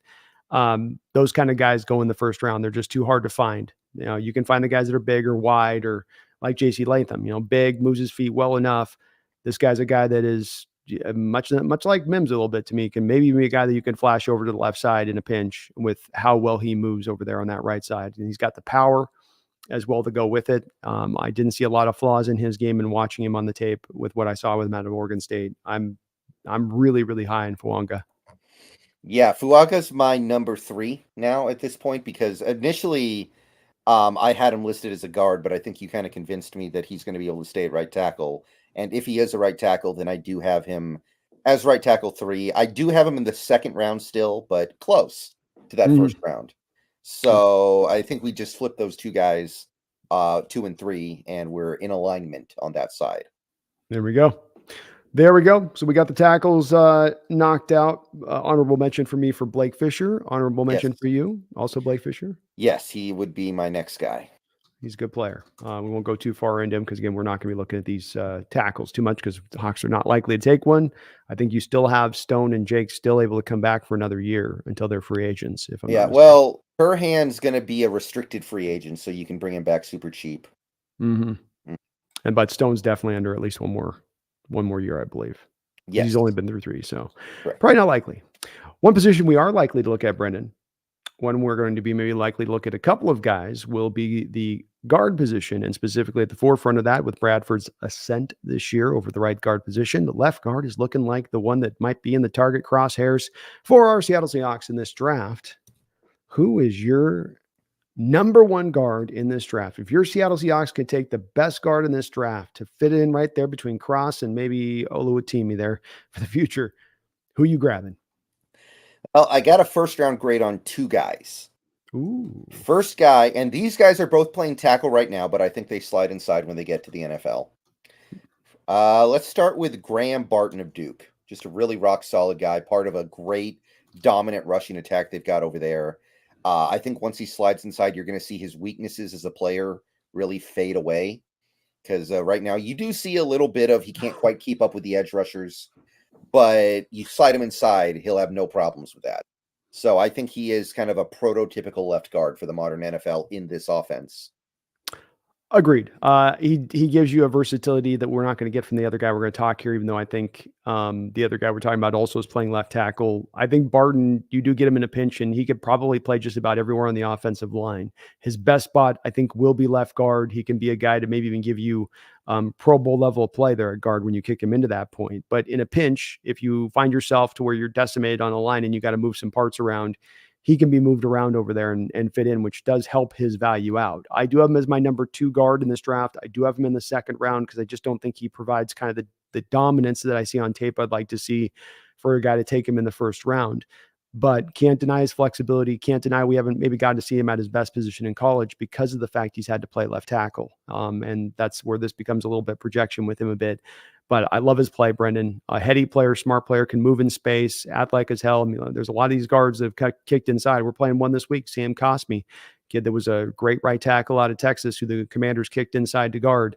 Similar kind of thing you're going to do here with Graham Barton, and a lot of teams do this is the pathway to get yourself more athletic guys at the left guard position, and that's been one of the big problems with Damian Lewis here at the forefront or any left guard we've had there recently is a lack of mobility and athleticism to be able to move in space. Yeah, I agree. Number 2 on your list. That would be the other round 1 guy, Cooper Bebe. I think both these guys are very, very close. And Cooper Bebe's actually kind of sliding back and forth between tackle and guard. I've noticed if you look at his PFF chart, you can see that he's playing some tackle, some guard for that team, depending on what they need. I've watched a couple of Kansas State games where you can see him going back and forth. He's given up a little bit more. He's been a little sloppier than Barton this year, I think, in pass protection. But again, he's another guy that is going to slide inside, and his issues with agility and lateral quickness are not going to matter quite as much. I think he's going to be plenty agile for a guard in the NFL. And I look at him very similarly to how I look at Graham Barton. Yeah, I'm very, very high on Bebe. I've been high on him. I would have thought he would have been the best guard coming out of last year's draft, in my opinion. And I think he is getting moved out to tackle a little bit more this year than he was last year. And when you see him at guard and you're operating in there, he's comfortable. He fits. His size is plus. His movement abilities are plus. He's got a great understanding of how to play the position and his refinement of it. And his hands hit the right spot. He's never out wide. He bullies guys on the football field at the second level. He's a finisher. A very complete game Bebe brings to the table, and I would love to see the Hawks draft him on draft day. If we take him in the first round, in the late first round, I'll be doing handstands because I've been watching him for a couple of years, and I trust a lot in this particular assessment of this particular player that he is going to be a very good NFL player at the next level. I agree. I would love to have either guy at the end of round 1. Yeah, me too. I'm not Barton as well. Don't get me wrong. Barton, I'm currently investment in the offensive line is great, especially when you're investing in what I would consider to be clean, not clean prospects, but fairly clean prospects, and where there's not as much risk as you might have in other positions. You know what you're kind of getting. And that's not to say empty upside. You have upside with what you're getting. Who is your number 3 left guard in this draft? This is another guy who's currently playing tackle, but I think he slides inside. Jer'Zhan Quinn of the Miami Hurricanes. I've had my eye on this guy since last year. He played for Alabama last year, I believe. So it was a transfer to Miami. He's playing pretty well over there. Miami, a lot of games this year, they've been dominant running the ball. I think when he slides inside, his mobility issues will be cleared up. He's plenty mobile enough to slide inside. I really like his ability to move in space as far as being a guard goes. That's the thing that stands out to me. So I think he's going to be a good fit for this offense. I like Mr. Cohen as well quite a bit. I do have a little bit of as he's my 4th guy rather than my 3rd guy on my list. I do see him as a pass blocking left guard who, like you say, would be a pure scheme fit for what we want to do from a mobility athletic standpoint.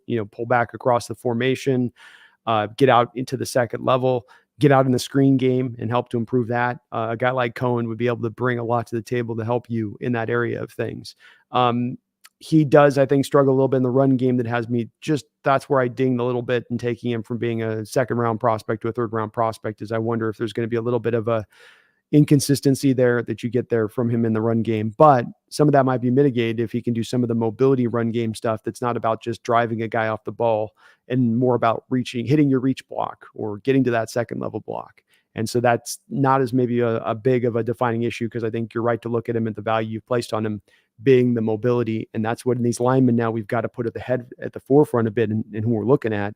Can you move? Can you move in space? That's what this offense is about, especially taking better advantage of the lateral portions of this offense, the horizontal portions and not the vertical portions of this offense. My 3rd guy is a guy this is going to be an extrapolation one for me where I know some people are thinking this is happening, some aren't. Maybe I'd love to hear your thoughts on this if you're buying what I'm selling on this one, which is going to be Troy Fautanu of Washington. The guy's playing left tackle for them right now, but I see him kicking inside at the next level. Are you buying what I'm selling? I think that's probably what's going to happen here. I don't think he's going to play left tackle in the NFL. Like, I don't see that. So therefore, left tackle, you fail down to right tackle. And then if you fail at right tackle, you go to left guard. And then if you fail at left guard, you go to right. Like, that's how it works. It's like hitting the branches when you're falling down the tree, and eventually you find the branch that'll hold you. Why not just skip falling down the tree and just go find the branch that actually suits you? I think Troy Fautanu playing guard makes sense. I like what he brings. He brings up, I think, at the forefront a little bit of pass protection. But hey, you saw this last week with the Husky rusher getting 250 on USC, that he can do some run blocking as well. I think there's a lot of shades of what I see in Barton, and this is the reason I also have him very well put together, is that Barton and Troy, I think, are very much similar in that they're guys that can play all across your line, like you just sort of intimated on. But they're also guys that I think could be really solid left guards in these league. Maybe they don't get to a star level, but they are going to be high floor guys that you can get in and where you can put them and know what you're getting out of them. Along with the versatility that they bring to play. Maybe not flashy prospects, maybe not high upside prospects. But right now, you could make an argument for finding guys that a little bit more of what you're getting, where we've got holes on this team that we just need to really fix up those big holes. And it doesn't have to be star quality. We got star power in other places. We just need more things to fit to, a functional level where it's non-functional here and non-functional there, and then that all kind of keeps the whole offense from being functional when those all three factors or four factors go together. So guys like this, that I think what you're getting coming in, what they're going to bring. Okay. Right guard. Let's move on over to there. I would probably say I had Fuaga here, but now I think you've convinced me that he's going to play tackle. So I think my top right guard, I'm tempted to say, is my top guy here. Michigan, really solid overall season. Every game he's played, he's been graded well. Part of that dominant Michigan offensive line that just seems to win every battle they get into. Probably the Michigan offensive lineman who I'm the highest on in terms of being added as a Seahawk. I don't know. You guys, how I feel about right guards. I don't want to spend too much capital to get one. Mm-hmm. But if Zinter's there in round 2, let's say we trade up from our third round picks to the second round late, and he's there, I'm not against it, because I think he's going to be a really solid right guard in the NFL. Agreed. Yeah, no, I feel the same way. Zinter is going to be my number one right guard on the list as well. He is another one in a line of Graham Bartons or Troy Fontanus, Bebes, that are fairly clean offensive line prospects. For instance, when we were looking at Osiris Torrance last year, I wasn't sure with him if that's a guy that, okay, he's big, but he can't really move, but I don't know you really know in these guys what you're going to get. And Zach, like you said, has been solidly graded in every game with Michigan this year. He's a complete player, both good in pass protection, and he can definitely clear out rushing lanes. He can move in space. He arrives with bad intentions as a blocker. He's a finisher. Quintessential kind of Harbaugh lineman. And we went there last year with the Oluwatimi pick. So this team definitely has a predilection to lean in and liking these guys a little bit, maybe even players from that program. We took 2 Michigan players last year with Mike Morris in addition to that. But Zinter is another prospect who, though he plays right guard, like Brendan's saying, it's not the highest value. This is a really clean prospect. I don't know if there's a lot of negatives to his game that's going to be able to be presented, especially if you look at him through the lens of being a real pure right guard. He moves better than Avila and Osiris Torrance, who were both second round picks last year. And I think he's every bit, if not better, a player than those two guys were.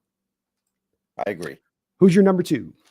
My number 2 would probably be Christian Mahogany.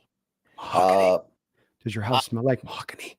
Mm-hmm. I admittedly don't know if he's going to play left or right in the NFL. I think it could go either way, but I suspect it'll be right guard. I got a round 3 grade on him. Boston College runs the ball for like 8,000 yards every single game they play this year, and he's at the forefront of that. Big reason why they do. They run behind him a lot, and he's just solid. I would say I'm a little concerned about his pass protection in the NFL because Boston College doesn't throw the ball like ever this year. Mm-hmm. But at the same time, he's a right guard. It's more important to run block. So I'd put a round 3 grade on him. Yeah, I like that as well. He is a guy I've got. I dipped him a little down from our list when we talked. He's my third guy now. I put a guy up at number 2, but he's in the third spot for me. He doesn't look like he should move good when you look at his body, but then he starts to get to moving out there, and you're like, oh man, he's actually out there, covering some ground post snap. And what Boston College asked him to do in run blocking there, they've got some creative run blocking schemes. They don't just ask their guys to mano a mano match up and blast the guy off the line. So there's some there is a little bit of echoes, I guess, to our scheme and what we ask our linemen to do or what we want them to do. I think he's going to be able to hit the reach blocks. I think he's got a good NFL-sized body, good length, good strength. There's some things that you go a little bit worried about with him, but overall, I think you feel pretty good that he's going to be a competent player in this league, and he would be a fit to our scheme. Okay. Who's your number 2? My number 2 is Tate Ratledge. Tate one. Ratledge is my number 2. Yeah, he's a guy that's been just get my notes up. Sorry, here. Let me Not a problem. get him up. Everything's buried. I don't have it under like greatly put out. He monster size a right guard. He can move in space. Another one of those guys that just arrives with absolutely just bad intentions. I mean, he's maybe one of the more nastier linemen you'd find in this whole draft, in my opinion, Brendan. He's looking to take souls, is Tate Ratledge. And I love that in my linemen. It's one of the things that's been great about watching Bradford go out on the field this year is that he gets out there and he gets after it. He's not just looking to block his guys. He's looking to cause some damage, I guess, a little bit, for lack of better. Not bad, not cheating damage, just that he's looking to be what you do on the NFL field, which is dominate your guy physically. He's not super athletic, but this is the right guard position, man. It's about being big and powerful and being able to take those nose tackles and drive them out of the hole.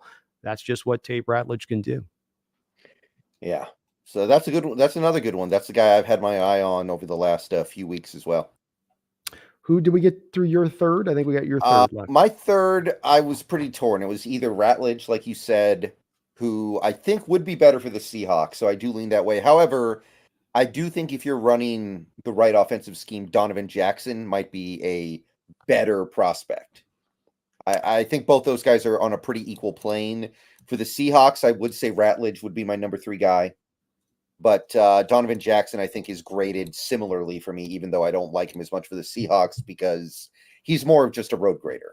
Yeah, that's my one worry with him. And I got to give him credit because he started out not necessarily having the greatest start of the year look like, but he's really gotten himself, it seems like, back to rolling there in Ohio State. He's just a big mauler, man. And if you're going to run the old scheme, you might have him. But that's the problem I have with him is I do like him, but where does he fit in this particular scheme that we run? Because he's going to have a hard time getting out in those hit and reach blocks alone, I think would be really difficult for Donovan. I wouldn't want to ask him to do it very often. I agree.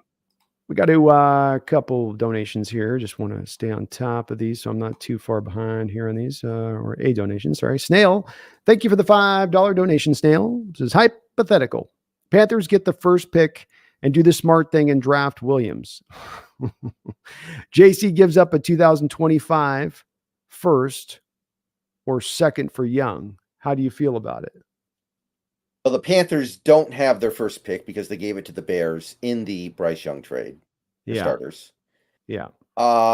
Bryce Young to me looks completely lost. Like there's actually been some a lot of the analytical guys on X go back and forth about Bryce Young every week about just how he just looks completely out of his element, which even that surprises me. I didn't like Bryce Young at all coming out, but I didn't think he was going to be like overwhelmed the way that he looks so far.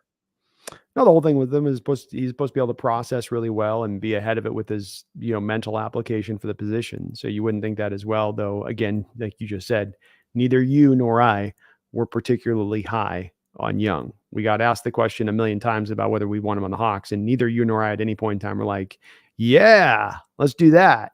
The size issues and all that remained what they were. And then, you can't see. That's the other thing. There's times he just can't see. Like there's times Kyler Murray can't see. Like there's times Russell can't see. There's times these smaller quarterbacks just can't see over the pocket. It makes it hard to play the position when you're blind at certain plays for a portion of the field or part of the play. Bless you, Brendan.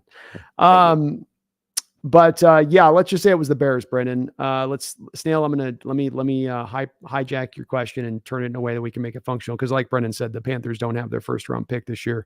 So let's say it is the Bears and the Bears are going to give up Fields and they'll give you Fields for a future second round pick or your 2 third-round picks this year. Fields is awful. Like Fields, I'm sorry, but the forward pass was invented over 100 years ago, and nobody told Justin Fields, I guess, because I'm sorry, he's just bad.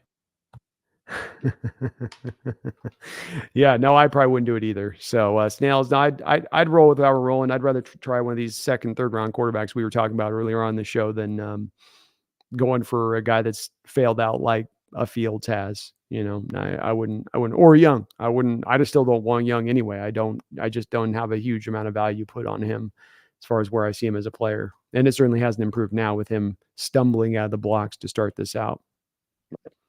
All right, so let's go to our final offensive position here, which is going to be, and thank you, Snail, for that $5 donation. I appreciate you on that. Center position. Let's take a look at the center. Who is your number one graded center on the board? I think there's a clear number one this year, Cedric Van Pran of the Georgia Bulldogs. Loved this guy last year. He broke my heart when he didn't come out. Yeah. I'm not against what happened last year because we got Oluwatimi in the fifth, and I'm very high on Oluwatimi. But Van Pran, I think, is a round two guy, moves really well, has good control of pre-snap stuff, as you need your center to be in the NFL these days. Lot of stuff to really like here. Maybe you don't have the raw strength that you see with some centers, but I don't think that's as important for us. So yeah, I would go round two with Van Pran. Yeah, I just think he's a very complete center for what he brings. Like you, I was definitely not loving that he didn't come out last year. It would have been a very interesting pick for the Hawks to take a look at him. I think he would have stood out to them. He brings plus size and plus length to the position, plus mobility to the position. He's very good at blocking on the move. So you get him blocked up and you're trying to go laterally, let's say on an outside zone or pitch play, and you need the lineman to be blocking the guy and then also moving laterally as they block. He does a really good job of keeping his feet and keeping the guy blocked. You can trust him one-on-one as a center to hold up against nose tackles or three techs. He's got good feet and pass protection. That they slide really nice and smoothly. He doesn't seem to get overwhelmed, like you say. Pass protection is really where he shines. Run blocking is where there's a little bit more maybe you'd want from him to a degree, though he can hit the elemental parts, the reach blocks and stuff, which I think is more than just driving the guy off the ball with the center in our scheme. It's more that you really would love to see. But complete center, a guy that I do put right now is a late first round grade on because I just think he's going to be such an easily clean prospect for teams to look at and see. I can see what he's going to do at the center.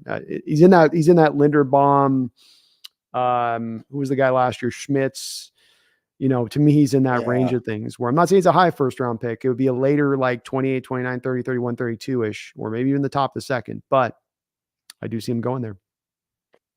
Yeah, I could see it because there's no other center. Like, honestly, I don't think another center goes until day 3.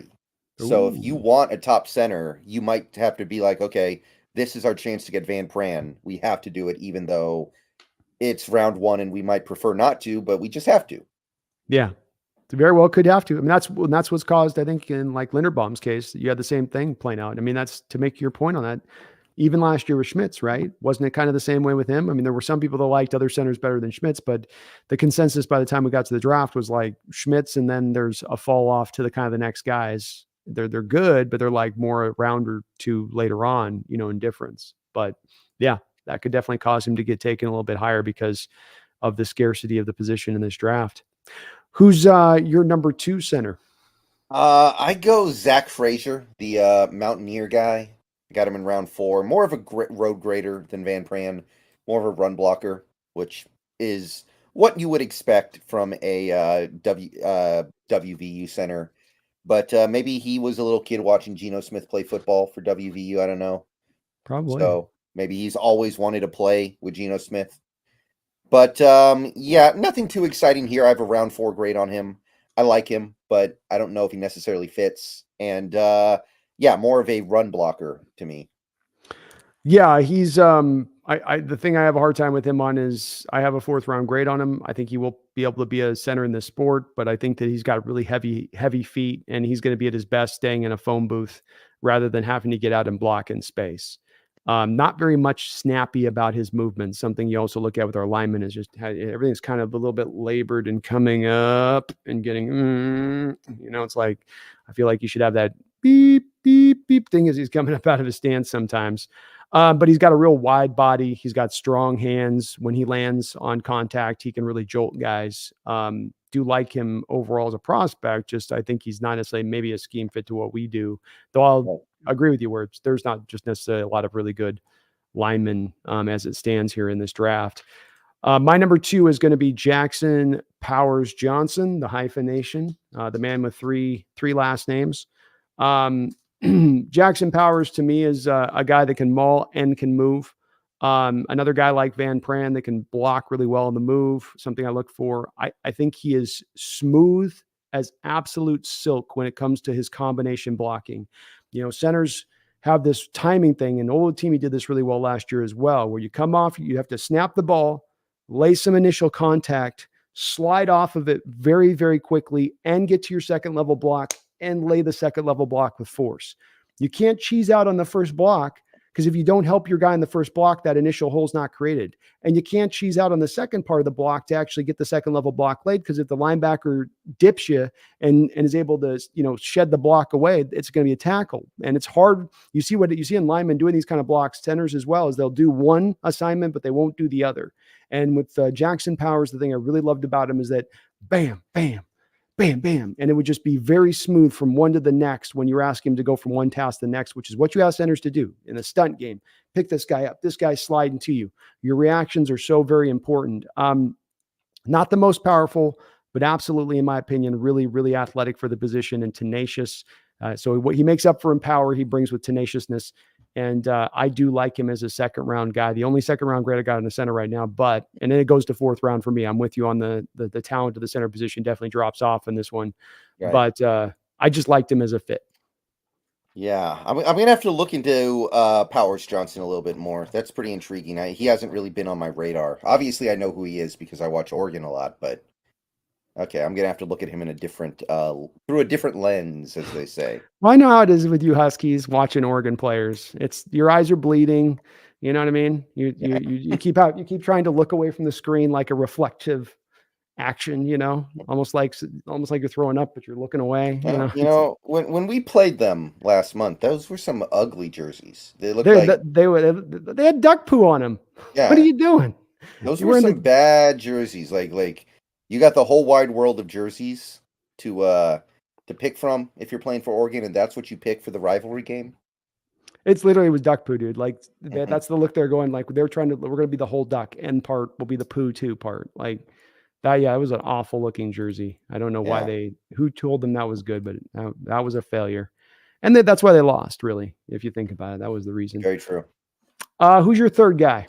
I had a heck of a time finding the third guy. Best I could do was Bryce Foster of Texas A&M. That's really it. And I don't have much to say about him. I think he's worthy of like a 7th round pick. I need to find more centers. I've had a heck of a time finding one. I think some of these guards are going to convert to center, but I don't know which ones. I need to try to figure that out. It's probably true, considering especially how weak this class is. He's a big guy. Takes up a tremendous amount of space. He is wide as hell. Powerful as hell, really good punch. Foster, I do him as a 5th round guy just because he loses his feet every other snap. He's stumbling and bumbling and all over. I've got Matt Lee, 4th round guy. I have as my 3rd, just a little bit ahead of Zach Frazier, but very close to the same spot. Good pop off the snap. Usually excellent hand placement, really gets them inside and drives it up. You don't see him, panicking and everything's to the outside. He's really proficient in his hand use, which is going to be nice. He's very bouncy in pass protection. So I like I think his movement's going to be pretty good. And he does a good job of sticking with the twitchier linemen out there, but he does get overwhelmed by sometimes the more powerful guys. And he's got a creative little pancake move he does, where he doesn't pancake guys, where he puts them up and flat backs them. He has a guy he'll give up ground and get smacked, and then he twists the guy and then lays on him. and it's not a hold, Brendan. You know what I mean? Like he just does that thing where he can recover and then readjust and then just sort of throws his body weight on the guy, and it works. It's like his own little technique. But another guy in the 4th round.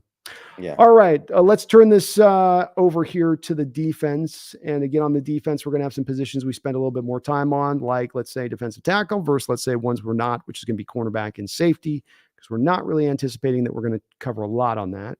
So let's start out with the most maybe important position, I think, by needs coming to this draft, absent maybe middle linebacker, and that would be defensive tackle. Brendan. Right. Who's your number 1 guy on your board for DT? Well, I've kind of divided things up into two groups. I have the defensive linemen, and then I have the nose tackles. Okay. Because I think there's a big difference between these 350-pound barrels full of dirt, and then you have these 300-pound defensive linemen that are playing 4-eye and 3-tech and stuff like that. So do you want to chop it up like that, or do you want to just kind of group it all together? Let's group it together because I think we can delineate between as we're talking about them, and I think we're going to talk about all these guys anyway. Okay. We'll end up Well, covering I them. got one round one guy. He's a very good one, though. He's really come on strong lately. It's Jer'Zhan Newton of Auburn. No, wait. I'm sorry. I don't know why I said Auburn. Illinois. Illinois.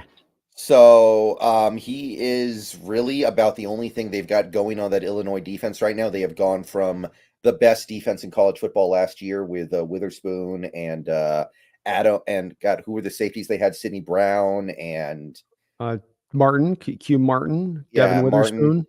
Yeah, it was a dominant defense to a defense that is actually kind of bad. Jer'Zhan Newton's like Atlas holding the whole globe up on his shoulders. But he has really been dominant lately. And I think he's clearly DL1. And I think he is clearly the one defensive lineman who at this point is guaranteed to go in round one.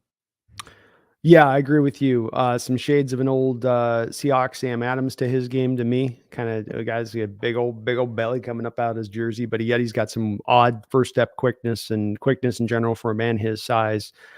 He's a guy I've struggled with at times. I liked him a lot at first and didn't like him as much at the start of this year. I find myself, this is why we got to have this as a process, Brendan, is you got to go through all the tape a bit. I find myself warming more and more up to him as the year goes along and the more tape I start to watch this season. He could give you, I think, both some 3-tech and 1-tech ability. I think he's got ability to go between the two. A little bit all like a Leonard Williams. I think he's probably to me a guy that'll get overdrafted because of how light the defensive tackle position is going to be in the first round, and that he's the Mhm. one clear guy out there that's worthy of it, and that's going to probably have him being picked higher than he should, which is more like being a guy that should probably be a top 15 guy to me than being a guy that's going to be probably a top 10 to maybe top 7, 8 guy. Yeah, I don't view him like that. I don't, and honestly, in this draft, I don't see him going in the top 10. I could see top 15. Yeah. Even that though, I feel like this is just still a little overdraft. Like I like Kalijah Cansey more coming out last year's draft than him. I think I could get behind that. I loved Cansey. Yeah, I just did. And Cansey went 19, of course, in the first Yeah. round, just ahead of us, which he's looking pretty good for Tampa Bay too. Oh, really? I thought he got hurt. Didn't he like tear his Achilles in the? No, I just saw Huh. a little X Okay. highlight on somebody was showing some of the cut ups of him playing, and so they're like, they got one down there in Tampa Bay or something is All what right. they're saying. Okay, let's go to the next guy you've got on your list. Who's your number two? Who's your number Well, two? I'm gonna go with Tavondre Sweat here. And by the way, Um, I'm with you on that. I don't know if I made that clear. I'm with you on mhm, the Newton one, by the way. yeah. This one's tough. There are a lot of guys I have a round 3 grade on, but to me, Sweat is pushing into round 1 very quickly. He's just so good. He's so fun. He's really providing a lot as a pass rusher. Texas has a bunch of games this year where they allow like 1.2 yards per carry, and you just can't run on them. And he's a big reason why. He's one of those nose tackles that also gives you a lot of push into the pocket. There's just a lot to like from Tavondre Sweat. He's he might get to Mason, what was the name of the nose tackle last year? Mozzie Smith Mhm. territory. And honestly, I might like him more than Mozzie Smith because this guy can rush the passer. Yeah, and he's also got a little more of a naturally big body, whereas Mozzie Smith was kind of like a weird one tech. He was good size, but it somewhat didn't always make sense, right? Because he was also a guy that kind of had like shades of a 3-tech body who just was really good in one tech stuff. This guy's got a 1-tech body. He looks like it. It's real wide and he takes up a lot of space. It's going to be hard to get your second level blockers around him. He's going to require double teams at the next level. He's been the guy that maybe has raised up in my eyes as any prospect from where I had him looked at last year, Brendan. Got quite a few of these guys we looked at last year and then looked at them where they're at this year. I think his stock is really raised in my mind because I had him more last year watching his tape of kind of a 4th-round guy, heavily rotated out, didn't give you anything as a pass rusher, and really was just a run defender. He's come forward as a pass rusher this year, 85, to put this in perspective, 85 pass rush grade. So Yeah. he is absolutely on top of being the second rated lane. He's the highest rated lineman in PFF in college football. but he's really showing you a complete player. I struggle at this point to quite get him into first round territory, but I think you make a good argument for it. I think there is a great argument to be made that's where he's going to eventually be landing here, especially considering a guy like Maze Smith last year and where he went. The one thing I'd wonder about that is that, do the Cowboys and do the NFL look at that pick with Maze last year going, yeah, that was you guys being smart in where you picked him, or you went a little high, should have been more of a second round guy you took up in the first round because you kind of fell in love with He's him. not been good yet. I'll say that. He No. barely plays. Yeah. That's where I wonder with that a little bit. But Tavondre's been really good, and he's as big, he is big and wide, and just he's a load. Who's and by the way, I agree with you on that too. I have a second round grade, but he's my number 2 D tackle. So we're in alignment so far. Who's number 3 for you? This one's tough, but I am going to go with Chris Jenkins of Michigan. Ooh, it's really close with me between him and Leonard Taylor, but Jenkins has been better this year. Mm-hmm. I feel like Leonard Taylor has upside that just hasn't been seen yet this year. Like I don't know, there's just something weird going on with this season. But Chris Jenkins just always just kind of brings it. Huge part of that Michigan defense being so dominant. Really good against the run, provides some good stuff against the pass. Doesn't ever really have a game where he just blows up and goes crazy. He's just kind of consistently good every game, well-rounded. Not much I can take away from Chris Jenkins. Agreed. I think you put it in a great way. I can't really add a whole lot extra than what you put it as. Absolute great run defender. He's going to help whatever defensive line rotation he fits into. Is he a star? Is he this? Is he that? I don't know. I know that if I bring him and I add him to my defensive line, he's going to help that defensive line out. He's going to be a player up there. He's going to make my defense better. And I don't have Jenkins quite. I have one player behind where you're at, so we're pretty much close on this one. I do have him as a second round grade. I think the pass rush is going to come along with him in time. I know that's not been as big a vibrant part of his game so far, but it's not been a bad part of his game. And that is a part that I think can take a little bit of a step forward with the tools that he has to work with. But I like Chris Jenkins quite a bit, and that's a great play on that. My number 2 guy is going to be Tyleik Williams out of Ohio State. Another guy number 3, right? My number 3, sorry, number 3. A one tech guy, really good grades this year in how he's played it for Ohio State. I think he has ascended past Michael Hall Jr., the other defensive tackle that's highly rated there with Ohio State. I think he's just a better all-around player. A guy that does cut his teeth, much like with Chris Jenkins in run defense, but then does give you a little bit of pass rush, but can give you at times almost dominance in his run defense as a defensive tackle. Really, I think a pretty safe player when you go out there and look to get this guy in what you're getting from him. He's listed 320. I think he's 340. He'll be a stout 0 tech, 1 tech, and I don't have any issues at that point grabbing him. It's probably a little early to take him in the second round, maybe, but I just do feel like he's just got a solid all around grade. And because I'm so comfortable in knowing what I'm getting from him, it allows me to feel a little bit okay with putting him in that spot. Yeah, I like Tyleik a lot as well. He's to me like T'Vondre Sweat, but not quite as much pass rush. But he's been the central part of a really good run defense that Ohio State's had this year. Like you said, Michael Hall Jr. I think has been unimpressive this year. Honestly, I'm not in love with Tommy Eichenberg's play, so No. I look at Tyleik Williams and I say he is the main reason why they're so stout up front. Like I think he is the linchpin of all that. So I really like Tyleik as well. I would put him in round 2. Awesome. So we're agreeing there. Number 4, who would be your guy? Tyleik. And so I had, we just flipped ours there. Number 5. My number 5, I would say, is Leonard Taylor. He's a really tough one. He hasn't played a ton this year, but when he does, he's a dominant pass rusher. His pass rush grade is off the charts for Miami. But you're definitely betting on his potential more than you are sitting pretty with his production, I would say. 100% right, man. He's twitchy. I go round 2. Yeah, he's super twitchy, isn't he? And just I mean, he's kind of can at times look like he could be a TFL machine back there.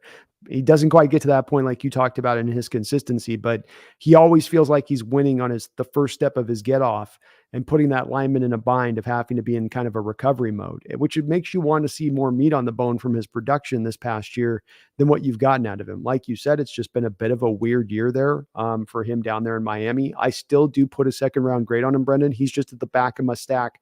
I've got, for me in this one, 1, 2, 3, 4, 5, 6. I got 7 second round grades on these defensive tackles.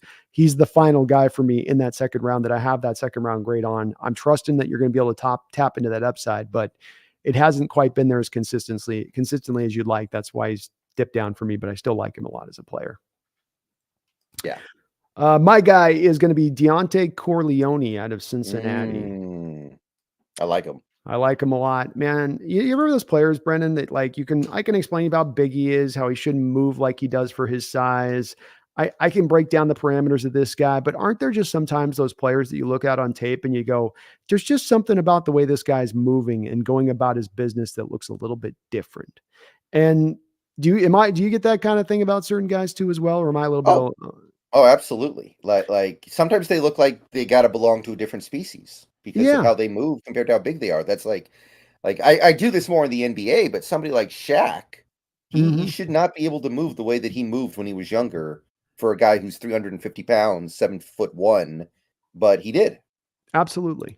And this guy's that way. He is as strong as an ox. He is a complete player that is in both the run as a great run stopper, provides pass rush. He's going to require double teams. He's got a little bit of juice to be able to move in addition to that. I love the look of him on just watching the raw tape of him. Then you go and you watch it and match it up to what you see from him statistically with PFF. And he's holding up there as one of the better rated defensive tackle graded guys out there across the sport as well. Guy that doesn't get as much tape out there or discussion out there. Some of even a couple other guys we're going to talk about in this list here that still we got to get into on this, but love his game, Brendan. And he would be one of those guys that would have me as just about as excited as any guy that we could take on draft day because he's starting to become one of those personal affinity guys, one of Brandon's guys. Yeah, I like him too. We've talked about him before. He's been pretty impressive for Cincinnati. Not a great year for the Bearcats, though, admittedly. Like there have been some No. years where there have been like 18 draftable players on that roster. This is not one of those years. Well, But that's where I think, like you mentioned, Illinois. Don't you think it's a bit like you go through a couple of years of that where you lose that much talent back to back years, and it's like restocking it is easier said than done. And you might have had some good draft classes and all that, but like there's kind of that college football's like that where usually you're turning it. There's a year or two in there, you're turning things over for a second. Even the good programs kind of finding your footing as you've lost a talent it just happens. Sometimes you'll lose 4, 5, 6. It's kind of happened to the Huskies a little bit this year. They've done a good job of stocking behind it, but it makes it hard sometimes, talent drain. yeah. Who's our next guy on the list for you on the defensive tackle position? I go Tyler Davis of Clemson, one of the few guys on that Clemson defense that hasn't disappointed me this year. Yeah, that's right. It's not been great, but Tyler Davis I think kind of stands out. I still have a round 2 grade on him.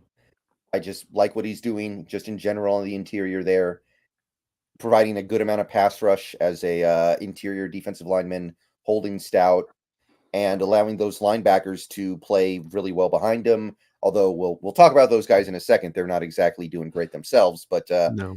I think Tyler Davis is probably the guy from Clemson that I currently covet the most. Yeah, I like him here too. I've got him and Brandon Dorless are neck and neck right here. So I basically have him in about the same place from where I stand. He's got a great rip move, the best rip move, the best rip move in probably on the defensive tackle position in this draft.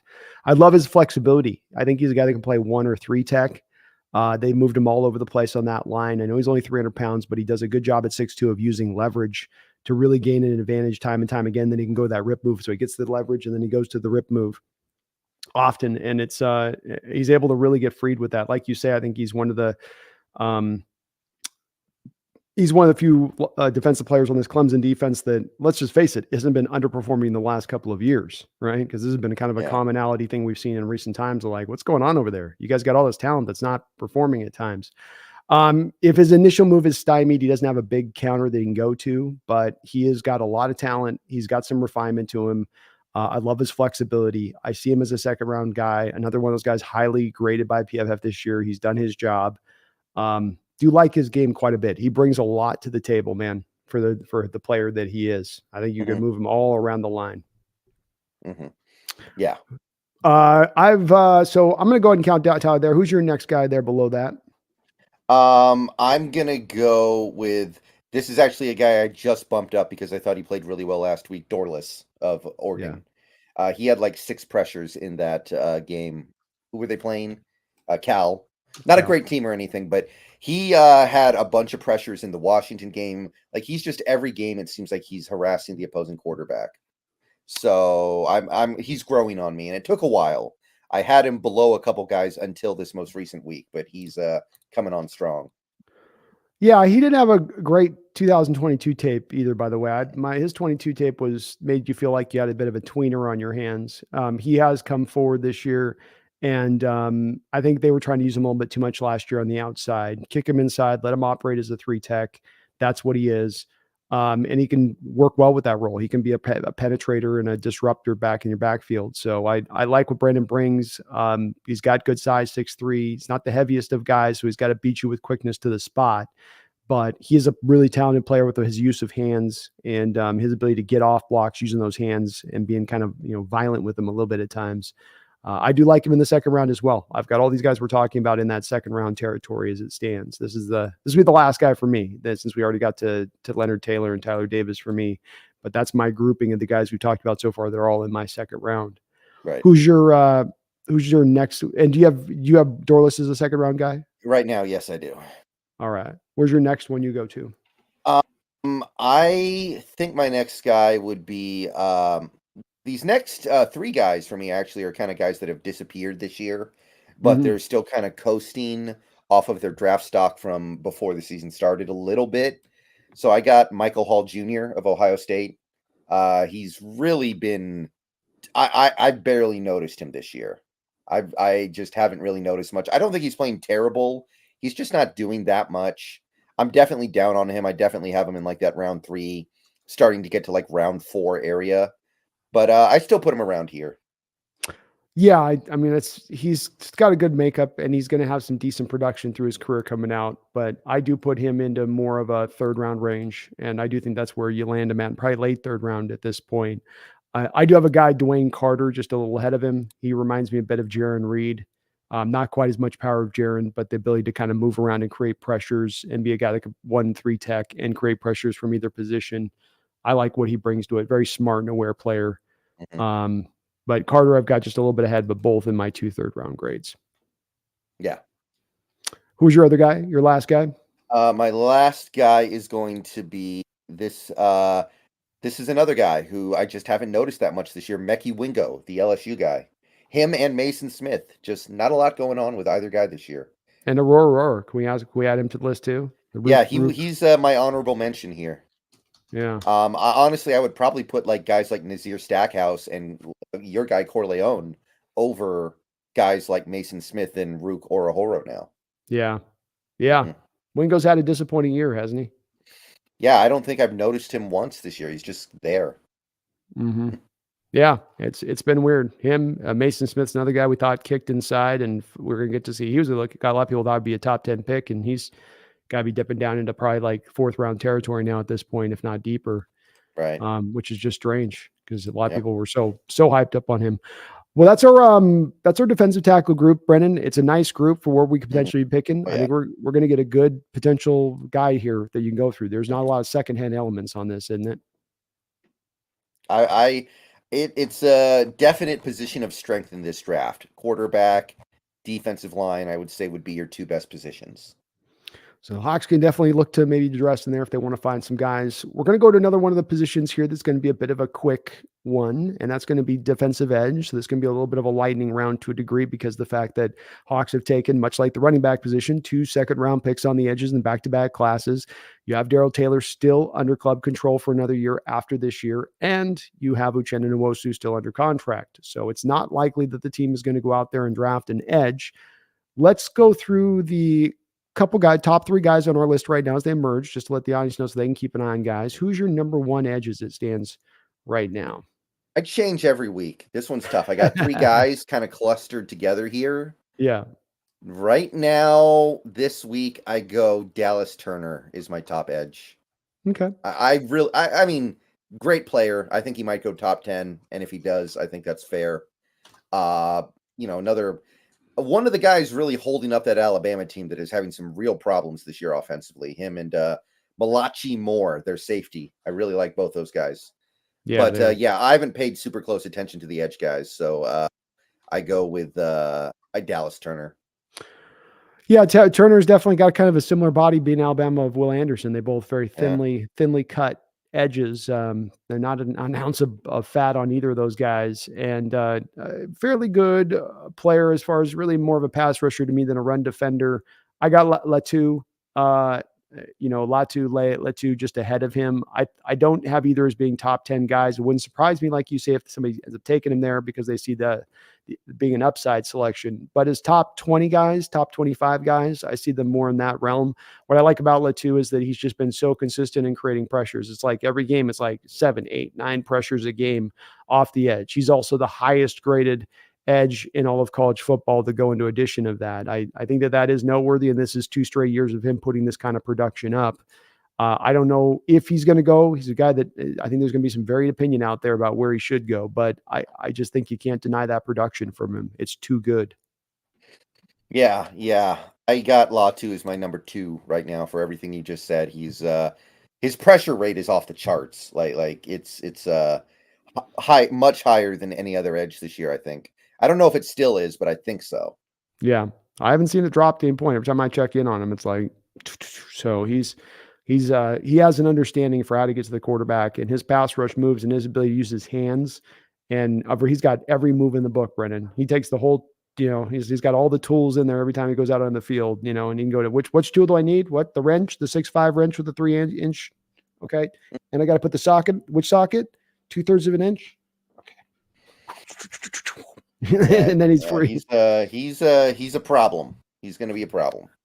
Let's talk about another guy that I think is going to be a problem. I don't know if this is your third guy. I'm going to take a guess and hope it is. You got to be a Husky homer somewhere here, Brendan. You can't be so unbiased everywhere. We got to get a little bit of bias in here. A guy that's been a riser this year for me that I take, when much like Odunzie went from like a second round grade to more of a first round. This is another guy that's gone from a second round to a first for me as well, and that'd be Braylon Trice. Is that your third, or do you got Verse up ahead of him? I got Verse ahead of him, although I'll tell you, Verse has been pretty quiet this year, so it's very close. Yeah. Honestly, I thought Trice was quiet until pretty recently too. I thought the Huskies' strength would be pass rush this year, and for most of the year, it's been eh. So I will say I'm not crazy about the way either guy is playing. As of right now, I go Jared Verse, but it's close. It can change by the end of this year. Let's put it that way. I think that's fair. That's fair. I do go with Trice. I like much with Latu his understanding as a pass rusher of, rather than like what you get with Verse, which is first step quickness, let me get to my bend. First step quickness, let me get to my bend.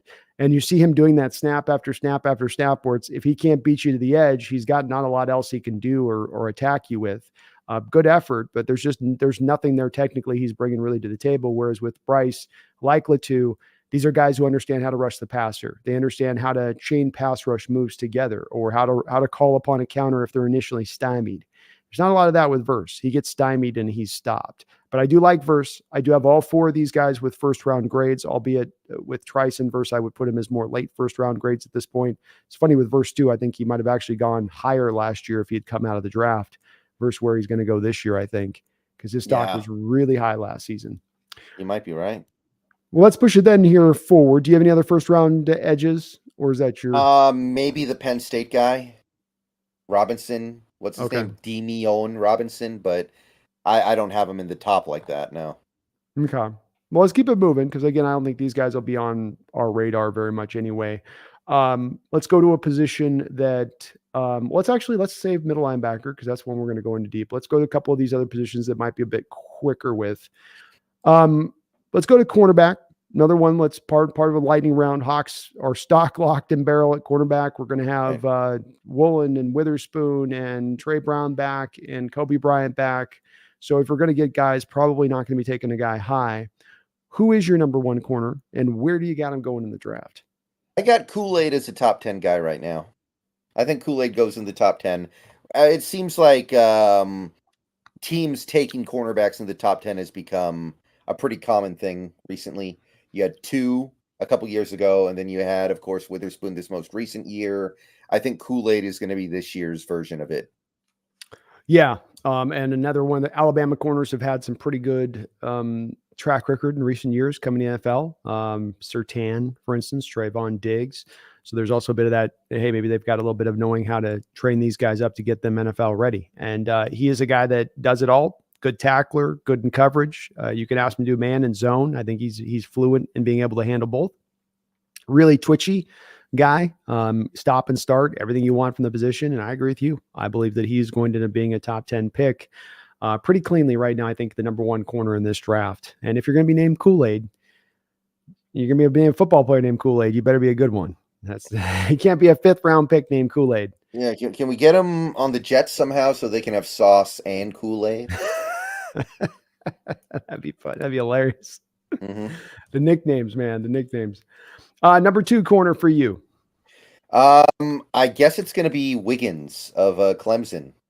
Another part of that Clemson defense that is, I think, more or less living up to expectations. One of the few things where I'm not super down on the guy, but I go Wiggins of Clemson. 6'2" guy, really good off press, really long arms, always in the right place in coverage off the film I watched with him, Brendan. Heady player. Again, the size you like for the cornerback position, you don't always get out there. He can also, I think, change direction pretty good, despite the fact he is a bit of a bigger corner. I've got him more as a 2nd round grade. Where do you have him fitting in at?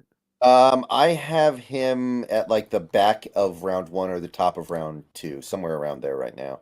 To your point, we tend to see at least 2 or 3 cornerbacks taken in the 1st round. So he may end up elevating. Who's your number 3? Number 3 is tough. I think I'm just going to go to that old reliable well of Ohio State cornerbacks, and I'm going to say Denzel Burke for the time being. Again, I'm not looking super hard at cornerbacks this year. I'll just acknowledge that. But let's go Denzel Burke. Okay. Denzel Burke, what do you like on him? Round 2 guy, a big, physical. Not in the Tariq Woolen way, but somewhere around there. I look at that and I see a guy who kind of has that swagger, someone who has the a little bit of hitting ability. I would go with that. It's a great selection. And like you say, you can't go wrong with Ohio State cornerbacks. I liked his tape. He's definitely really good in coverage. Good length to him on top of that. A little bit of my worry with him is just run defense. Didn't always look like he was interested on the tape and getting up there and sticking his nose in there. There were sometimes I felt like some business decisions being made out on the football field. I had, where do you have him as a 1st, 2nd round guy, just generally? I have him 2nd round. All right. And I've got Nate Wiggins as the top of the 2nd round. My number 2 corner on my list, by the way, was Kamal Haddon out of Tennessee. I really loved his athleticism. I loved his speed and quickness. I think he can run with anybody.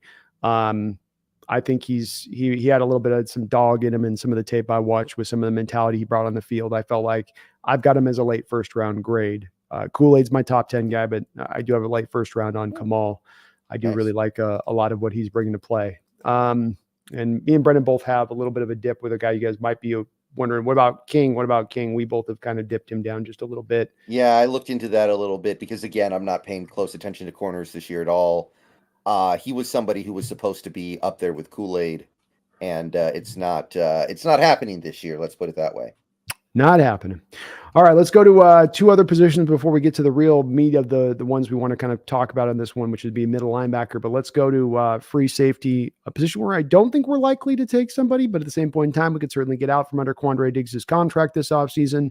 Then it's, anything's possible at that point, right? Definitely you could start to look to target that.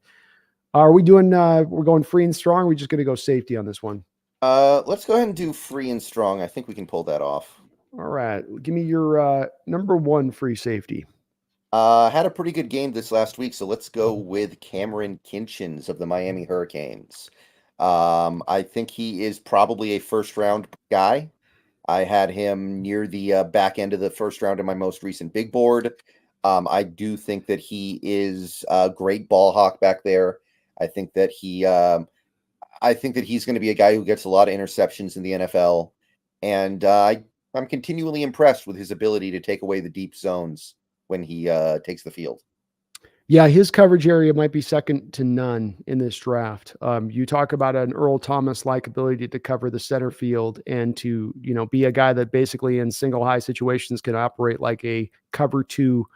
Look, he's almost like 2-1 in what he brings to the field in his area, and he's got insane ball skills where he's going to be able to go, take it away, high point the ball, and be able to track it deep and be in the right position to make the catch. This kid's a first round safety to me all day. He may be a guy that the more tape I watch Brendan, the more I rise him up. Whereas, free safety, you don't tend to want to push that up very high because of the value of the position and building that in. But he is just so good back there at what he does. It's going to be hard not to maybe elevate him in that way. And he's been coming, like you say, really on strong this year. Already with a lot of heat on him coming into the year. And I just love his game, man. He's a lot of fun to watch on the tape. Yeah. Number 2 for you. Free safety. I gotta go with the USC guy, Kalen Bullock. I actually have him close to a first round grade. Not quite yet, but he's doing everything he can on that USC defense that is really bad. And his playmaking ability is the main reason why they're still nominally alive for even making a bowl game this year, because their defense has been that bad. But another guy who takes away a pretty big zone deep down the field. And yeah, second round pick. I mean, we don't have a second round pick, but if we did, I'd say that's about the right value for him.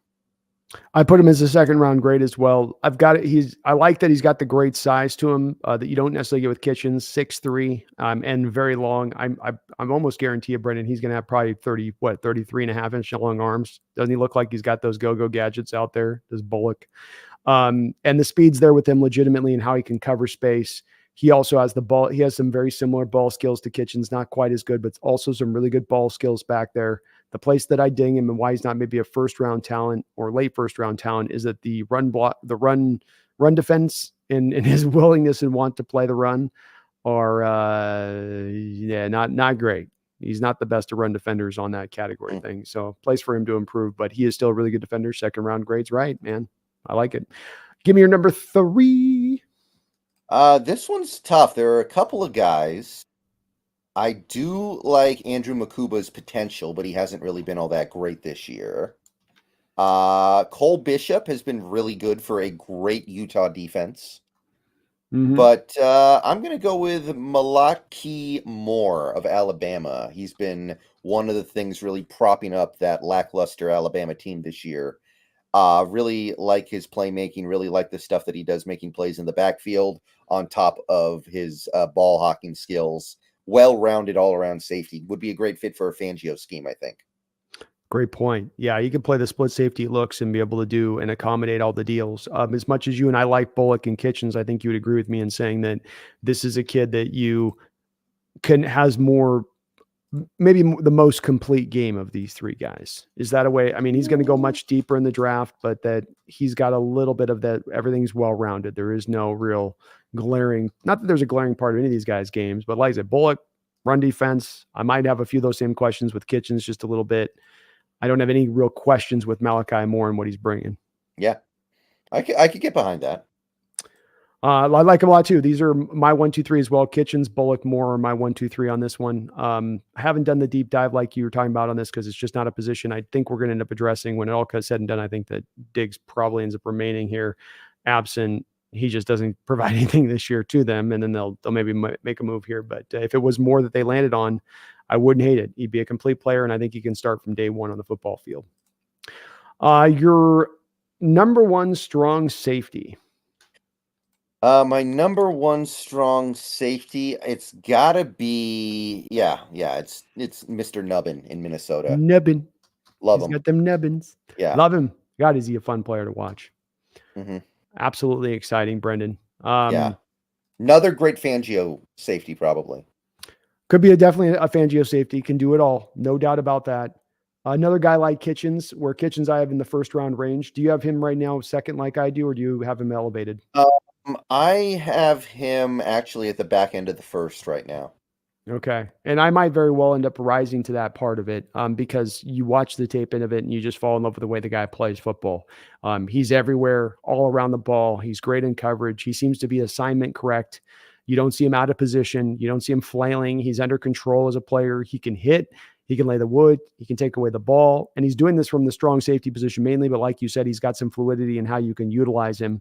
But he's been just for now 91 coverage grade this year for the Minnesota, and also the highest rated safety in all of football according to PFF and their analytics. So you're getting a really good player and a guy that I have second round, but very well might end up being pushed up in that first round range when I get to do a bit more of a deep dive on him. Really like his play, Brendan. He's a fun player. Very much. Your number 2 guy. I'm going to go with Cooper DeJean, and this one's a tough one because he's not even playing safety this year, but I do think he will end up playing safety. He's the Iowa guy. It's a lot of projection, but I like his talent. He's really fast, and I think that when he transitions over to safety in the NFL, he's going to be really good. But I don't have anything concrete to prove it. At this point, probably a round 2 guy. Yeah, a guy I do like as well. A fun player. I mean, no doubt about that. I mean, you can even on kick returns, he can even do that stuff. Punt returns. He can go and handle all that. The issue, like you just mentioned, was that you just don't know where you're going to put him at because he's being moved everywhere. They're kind of doing him a disservice and moving him all over the places that it gets harder to project which position the NFL he's going to exactly fit into. You think he's going to do good once you put him here. You believe it's going to happen, but you're not really sure it is. And I don't, with as much as he plays, for instance, slot, nickel, corner, in this defense, I don't think he's going to be able to do nickel corner stuff at the pro level. I don't think he's going to be twitchy and quick enough down there to handle that. So I'm a little worried with that.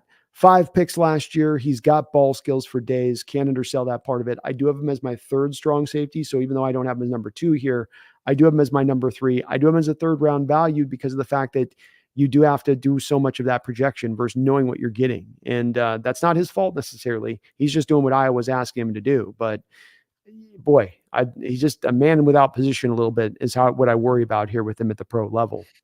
Possible. We see those guys pretty frequently. Absolutely, we do. Who will be your final guy on this? And I had a 3rd round pick, by the way, in Cooper. You had him as a 2? Yeah, I have 2nd round pick rate on him. Yeah. And then who's our number 3rd? I'm going to go with Javon Bullard of Georgia. When in doubt, go draft a defender from Georgia. Go Georgia. What do you like about Jonathan Bullard? I think he's another one of these versatile safeties. Like he's also doing some, deep zone drops. Like he had the game clinching interception against Missouri just a few days ago, actually. But he's also really good in the box. And it's just like Georgia keeps churning out these safeties on like an assembly line. Like after Bullard, it's going to be Tyke Smith probably next year. And then after that, it's going to be somebody else. These guys are good. So I'm going to go with Javon Bullard. I have him in like the 3rd round right now. Really, really great coverage, strong safety. That's his unusual thing he really brings for me is that he really gives you a guy that you can bring him up and match him one-on-one with backs and tight ends, and he's going to run step for step with those guys and stay sticky in coverage. Where sometimes those strong safeties can be a little bit lost when you put him in those kind of roles. I wonder a little bit with him as a run defender from the strong safety position, though. That's the place where I want to see him be a little bit stronger in tackling and in his instincts in how he plays the run. But he is a good, rugged defender, another one of these type of cats coming out of Georgia that we've seen. And I do like his upside. I'm a little bit more in favor of Hicks because I like Hicks's upside. Jaden Hicks out of Washington State. I feel like he's been he's been a very consistent player for him. He's a real fun player to watch. He plays smart, fast, and hard, which I love always watching that from players when that shows up on tape, snap in and snap out. He's a real factor as a run defender. The Wisconsin tape this year with him got me a little worried at times because he had some kind of just brain fart moments on the football field when he played in that game. But he showed me enough on this where I feel like he'll probably be around a 3rd round kind of cat, right in there where I got Cooper DeJean at, and like his upside. Yeah. Apparently there's some reason to believe he won't come out until next year, Jaden Hicks, but I do like him. It could make sense. I mean, maybe he could elevate it. If I got him as a 3rd round pick right now, maybe he could elevate himself into a place of getting higher, first round kind of place by next year's draft if he comes back and has another really good year. Well, let's turn this over to our final position grouping here, Brendan. And the one that is like the defensive tackle position here, one that is likely to be one that we address, may be addressed multiple times over, but I would expect us somehow or some way to address at least early in the first 3 rounds, I would say. And that would be the linebacker position. Maybe absent us re-signing Jordan Bobby, but I don't think we're going to do both of those 2 moves. Right. So let's go in and do a couple of these guys to finish on up. And this is a strong group like the defensive tackle group, very shades of that, isn't it, Brendan? It's a pretty similar kind of crew in it, and just being pretty strong. Maybe not star power, but strong. It's not as good as we thought it was going to be at one point. I'll say that, but it's pretty good. That's a fair way of putting it. And who is your first guy to start out the gate here on this? Right now, I think I'm going with Barrett Carter of Clemson. I think he's the top guy. It's tough. There are a couple of guys that are kind of clustered around here. I had a hard time figuring this one out, but I think Barrett Carter's been the most consistent. He's held up well in coverage this year for Clemson. I think he's my number 1 guy right now. And Barrett is a guy that I do like. I'm not going to lie. He's been a bit of a drifter for me in my draft and where I've got him sitting right now. He just sometimes disappears on the tape to me. And, just kind of like that, a lot of that Georgia defense, kind of a problem that Georgia defense with some of these players in recent years. Currently, he's rated 357th in PFF in their rankings of linebackers to kind of put his year in perspective. And I mean, you can't just blame it on being a bad Clemson defense either, because if you look up the PFF rankings, you've got Jeremiah Trotter Jr., another middle linebacker on that defense in the top 11, or if you ignore the minimum snap counts, he'd actually be like the 5th highest rated linebacker in college football. So he provides it's sort of like if you could make the 2 into 1, like if you could take the Carter physical elements he brings along with Jeremiah Trotter's ability to process and all that and bring him in and put him into one player, you'd have a hell of a linebacker. But he does right now be more of a project that you're taking kind of second round, and that you're going to have to refine a lot of his game out and fix some holes in his game to get, the maximized version of him out. But he's a guy that could be a Jordan Brooks kind of will linebacker to me in a defense. Okay. Who's your number 1? My number 1 is going to be Junior Colson. Junior Colson. I know that's not going to be the way for a lot of people on this. This is definitely one of I'm trying to get my notes here on this. Sorry. Give me a second. No problem. Sometimes it gets lost here. Goodness gracious. System's locked up here. Locking. Yeah, I like Colson. Sorry, go ahead. No, go ahead. I liked his overall game as a linebacker. I thought that what you need him to do as far as coverage, hit, run, tackle, he can do all of those things. He doesn't provide much as a pass rusher, but that's fine. That doesn't need to be the thing we look at the head of the line here. I want to see what you can do getting down in it. He's got back-to-back years of great production there for Michigan as the linebacker there. Good size, 6'3", 250.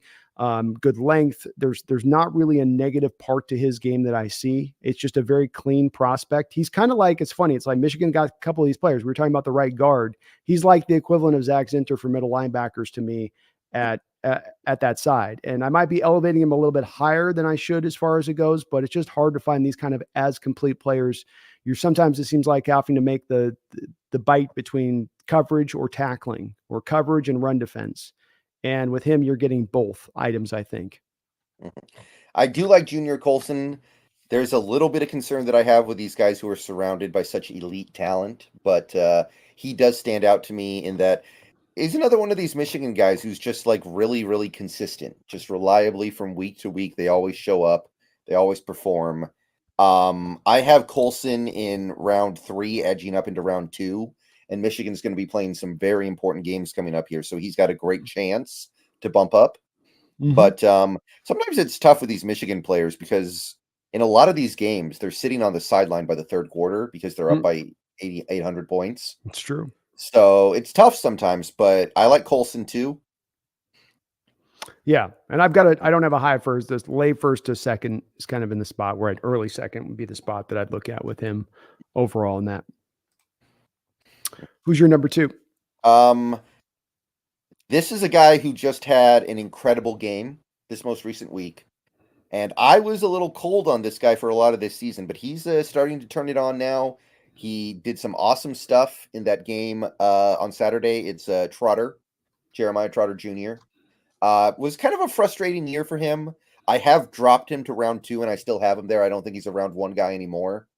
But I do think that he's shown that he can cover. He was just kind of bumpy start. Mm-hmm.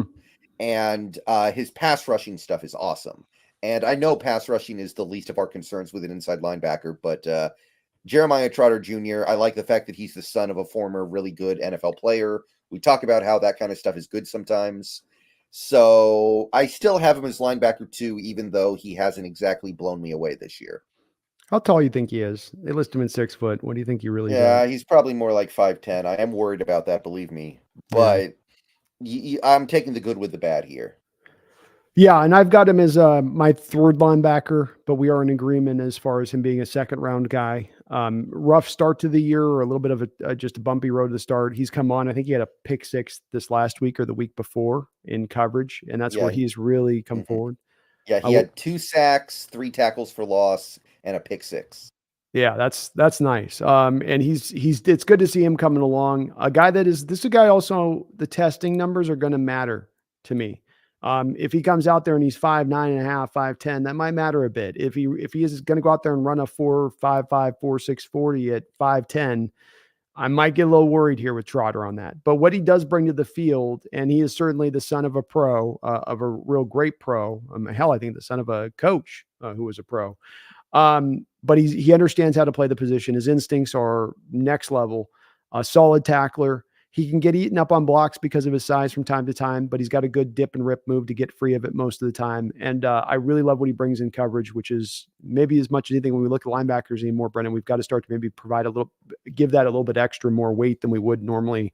Whereas maybe 20 years past, you went, well, how do they play the run first and foremost, right? When you looked at linebackers. So I do like what he's done this year. I do see him as a 2nd round guy. Do like him quite a bit. My number 2 guy was Edgerrin Cooper out of Texas A&M, the current highest graded guy in college football by PFF at the linebacker position. I just talked a little bit about coverage mattering. Well, coverage matters quite a bit when this kid's coming in with the nearly 92 coverage grade and it shows up on the field. He can run with anybody. He's got size and length. He drapes like nobody else. There's just no holes or openings in coverage. Nobody's getting any separation on this guy in coverage. He flips his hips really well. He's very fluid moving in space. His eyes are always very active to the quarterback. He's just got a good intuition for the position and really seeing things clearly and picking and doing it, and be it zone or be it in man. He seems to be good in both to my eyes. Really loved what I saw from him as coverage, and he brings 6'3", 230. He's bringing the prerequisite size. He's got the dimensions that he brings to the table. And then not bad as a run defender, almost an 80 grade there. He's not a hammer or anything else. He's going to get the job done. He's a good tackler. It's not going to be flashy, but it's good. It will work at the next pro level. This would be a linebacker pick, or a kind of linebacker you're looking about, in my opinion, of where the game is going for what you're going to want from the position in the future versus what you wanted from the position 20 years ago. Yeah, I need to look more into Edgerrin Cooper. He's not somebody who's been on my radar, but I do know that a lot of the draft people are starting to really gear up on him. Yeah, he really flashed the first second I turned on the tape with him, and it kind of clicked with that one pretty quickly on me and watching him. I think it will with you too. And the more you watch on him, it's not hard to see what he does good, and not a lot of holes in his game. And the size is legit, which, as we've seen with some of the linebackers in recent years, your Ivan Pace types a year ago, who's having a good year for Minnesota, but we've had a lot like we've had a lot of 5'9", 5'10" wide receivers coming out in recent years, even at the top of the draft. We've had a lot of undersized middle linebackers in recent years too. And so it's a great trend to see some of these guys a little bit more bigger that kind of check all the boxes. Who is your number 3rd linebacker on your list? Let me check here. My number 3. Well, there is a guy who I think recently just got hurt. So let's just scratch him off for a second here, because I think it's a pretty serious injury. So I'm not sure how I feel. So I am going to actually go with Cedric Gray here. There are some concerns about his testing. Like, he might have a really slow 40 time. But he is consistently making splash plays all over the field for a UNC defense that really doesn't have anything else. Like, he is putting the team on his back in a almost like a Luke Kuechly kind of way, I feel like at times. I think his coverage has come a long way this year, even though it's sometimes occasionally not great. He's had some pretty bad games in coverage, but honestly, he's providing a lot of different things. He's rushing the passer. He's going sideline to sideline. I if he tests decently well, I think he's a round 3 guy, and I like him. Yeah, I've got him a little bit higher. It's where the middle linebackers for me kind of fit like the defensive tackles. I'm sort of in. Maybe I should be pushing more of them in the third round, like you are a little bit on this. You might be seeing a little bit clearer than I am with it. I like that he also has 2 years of really good production. Where he also did this last year too. Mhm. So you're not just getting the 1 year of it. Another guy with good size at 6'2", 235. So another guy that's going to be able to move. I think you're right to say, how's he going to run? Is it a 4.65, 4.7-ish kind of thing? Or is he going to be able to, clock up a little bit faster? And that might determine whether he is a second or third round, kind of cat. They've even tried at times. He's got like 52 snaps out of the slot this year, Brendan. They've utilized him even as that kind of cat at times in the defense. So he's got some versatility in the coverage grades up at 76, playing that slot position at times. That's not exactly being put out at times to put in position for success if you're a linebacker. So him doing that and succeeding in that role is really good. And even at 68.4 run defense ain't bad. He's held up over there. And like you said, some of that's also a bit the failings of the UNC defense overall, where it's not necessarily as the most talented of groups. But I like him as well. As I was saying on the one there, I have Junior Colson, Cooper, Trotter. So Trotter would be my guy here where you've got it in, but then it basically would go Colson or it would go Cedric Gray after that. So we're kind of in close alignment on this one. Okay. Who's your next guy? My next guy would be Junior Colson. I have him in round 3. So we already talked about him. He's a guy who has a real good chance to move up, I think, though, because he's going to be. I mean, Michigan's going to make the playoff, and honestly, I think they're going to win it all. So he's going to be front and center. You think they're going to win it all even when they can't cheat anymore? I think they're going to get away with that until the end. I think the college football will brush it off until after the season's over. Let them get their championship, and then they can take it away later, but no one will care because you can't actually take away a championship. You can pretend to, but you can't actually take it away. It still counts. It still counts. Yeah, I agree on that. My guy would be Maurice Liaufu, if I can pronounce his damn name right. Let me bring up my notes. Sorry, getting my notes brought up here. I thought I had my notes in here and they buried on it, but they're not coming up here. Sorry, 1 second. No problem. It gets lost This here. This is actually not a guy I'm familiar with, though, so you're going to have to fill me in here. Notre Dame cat on a Notre Dame defense. When I watch Notre Dame defense, I just kind of like what I see from them. They run, they hit, they tackle. And he seems to be, to me, kind of a reflection of that. Another linebacker, good sized guy, 6'2", 240, bringing that to the table. Another guy that you'll see me kind of gravitate towards. Maybe coverage is a little bit better than the run defense, but the coverage stuff is really, really good. And I love how he does his spot drops and the reading of the quarterback's eyes and the feel and zone to get to the right place where the quarterback's going to. Something that he's kind of got to his game that sets out in coverage more so than the other guy I was talking about. Just kind of more of he gets in there tight, like I say, in kind of a draper. Like Cooper was more of kind of a draper type. This guy to me is maybe more of a guy you let him drop in his zone, feel it, and he'll kind of feel to the right area. Trotter's that guy too, where Trotter's kind of a feel guy in zone where his instincts are always going to kind of set him into the right place. And he can do that thing where he's watching the quarterback's eyes and moving his feet at the same time into the right direction, where we have guys like Jordan Brooks sometimes where if they start to look at the quarterback, their feet will come to a stop. And then that's how these guys start running through their zones really free and easy. But also gives you a little bit of thump. He'll lay a couple hits on the football field from time to time. So he's a bit of a hitter too out there. He might be more of a guy I slide third round when I really dive a bit in. He jumped out to me initially on the tape. And I like how he's progressed there at Notre Dame. He's gotten better every single season that he's been there. But I think a pretty good player. Got an interesting cat. Who's your next linebacker?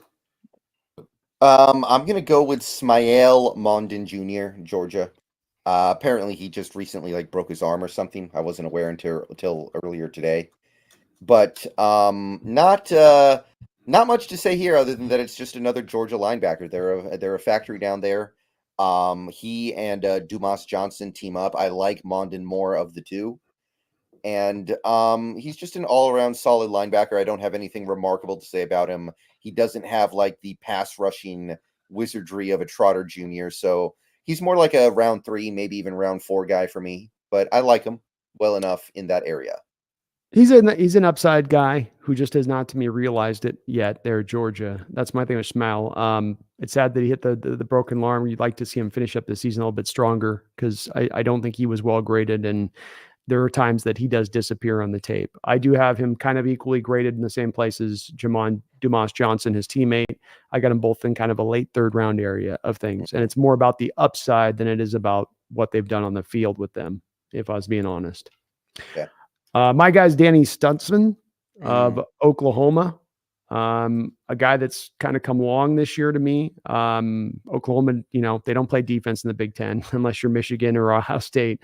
But he's a guy he's done what he can do with Oklahoma there as far as his work goes. I think he's a fairly well-rounded player. He's just kind of a football player a little bit in his mentality out there. Love his instincts, love his awareness on the football field. I don't think that there's a huge amount of holes to his game other than maybe he's not the most fleet of foot in coverage, but he does have length that then he counters that with. So 6'4", 240, and he's got some size to him. So he can at least then, if he isn't step for step, he's got the length to get the hand in there and knock something away. And he's got that awareness. And, if he's not going to he'll get his head turned around on throws in coverage at times.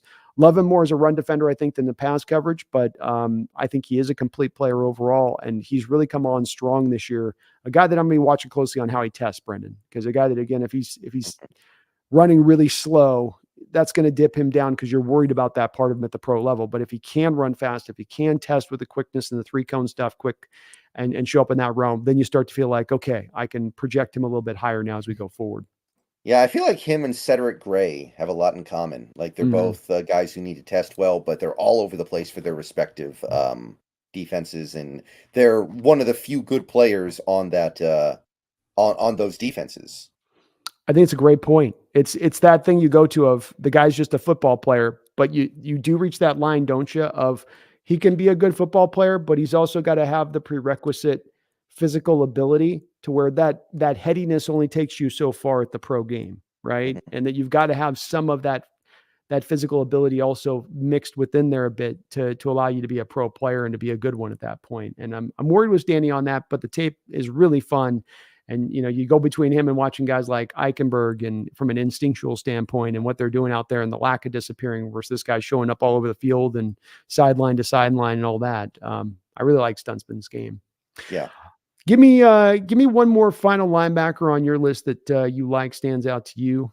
I'll do the same on mine. Well, I'm of a couple different minds here. There's Eichenberg, who I don't hate, but I'm not super impressed with him this year. And I think that because of the Ohio State pedigree, he's going to go in like round 3, and I think you can do a little better than that in round 3. And then you have a guy like a Jalen Ford, who I don't think is as good as Eichenberg, but I also think there's better value there. So I'm gonna let's talk about Jalen Ford for a little bit because he's really good in coverage. In fact, he might even play safety in the NFL. Like that's I think very possible. They're Uh, hammering him on the coverage this year, by the way. really, that's interesting They got because him 527 on 663. 5. okay, I'm gonna have to dig into that a little bit here. But to me, he's like a linebacker that may end up converting to safety. But he's been a real playmaker this year for that Texas defense. So yeah, Jalen Ford I think is intriguing as like a project. I like him quite a bit as well. I'm behind on get the banner fixed here. You tell him slacking on the banner. My bad, Brendan. Yeah. I like him a lot as well. That's my guy I have in the spot is Jalen Ford here, Brendan. So I'm with you on that. I think too his coverage grades are more a bit of instinct stuff rather than physical ability stuff. Like he's got the goods to be able to move in space and potentially make that transition if maybe he lost some weight to roll that way. But he is, I think, a little more of a tantalizing guy. I think you're also right about this over Eichenberg because I think Eichenberg's kind of a finished product. I think in Ford, you have a little bit more of a mold of clay that you can kind of develop. Is that fair assessment of it? Yeah, there's definitely a project here, but we might have that time if we bring back Wagner and Devin Bush. Those might be your starters next year, and then you've got a year to bring Jalen Ford up to speed. That's right. No, I could definitely see that as well with it, for sure. Jason, give it two. Let me see if we got a donation here. Let me get this in. Snail, thank you for the $2 donation. Says, what do you think about Jaden Hicks? So I think I probably missed your dono back at 737. Yeah, we just covered that with Hicks. So I'm hoping, Snail, you caught me saying what I did about Hicks. So I've got him as my third rated safety. Brendan's a little bit lower on me. Brendan I think that he might go back to college another year. I just think he's a fun player. That's a football player. And I like just the way he sees the game and how he processes. He's not caught off guard usually. He's usually in the right position. The coverage stuff in Wisconsin threw me off. So there were some easy completions he gave up in that game that I thought he was a little better in coverage at times and expected a little bit better, especially against Wisconsin, which is not exactly throwing deadly playmakers at you right and left.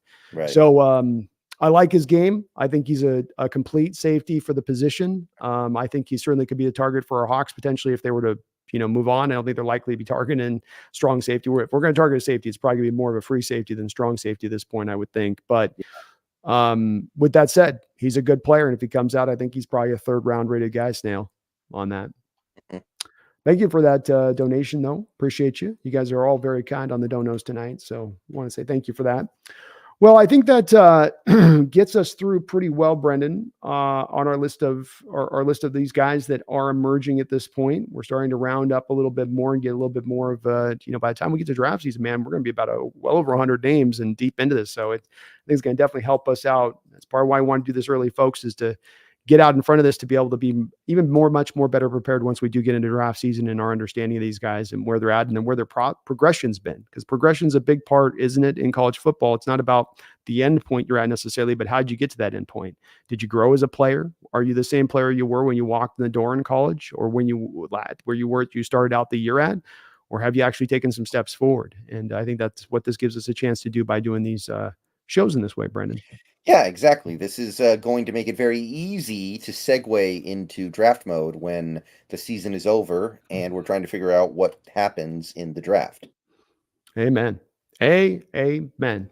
Well, you guys, we got over 3 hours in here. We went end to end on all of these draft prospects. Hopefully gave you guys a little bit of a better idea and a better understanding as to what we're going to be doing, what we're going to be looking at in this upcoming draft. Definitely we're going to have a couple little holes to fill here, but we've got the players in the right positions at the right positions of strength to where we should be able to fill them out with where we're sitting and where our team's looking at right now, Brendan. One thing's for sure, too, depending on what we do in free agency, we might be coming into this draft with not a whole hell of a lot of many needs necessarily, which will only give us that much more flexibility to operate from that value standpoint that they've been operating from for the past couple of years. BPA, baby. BPA.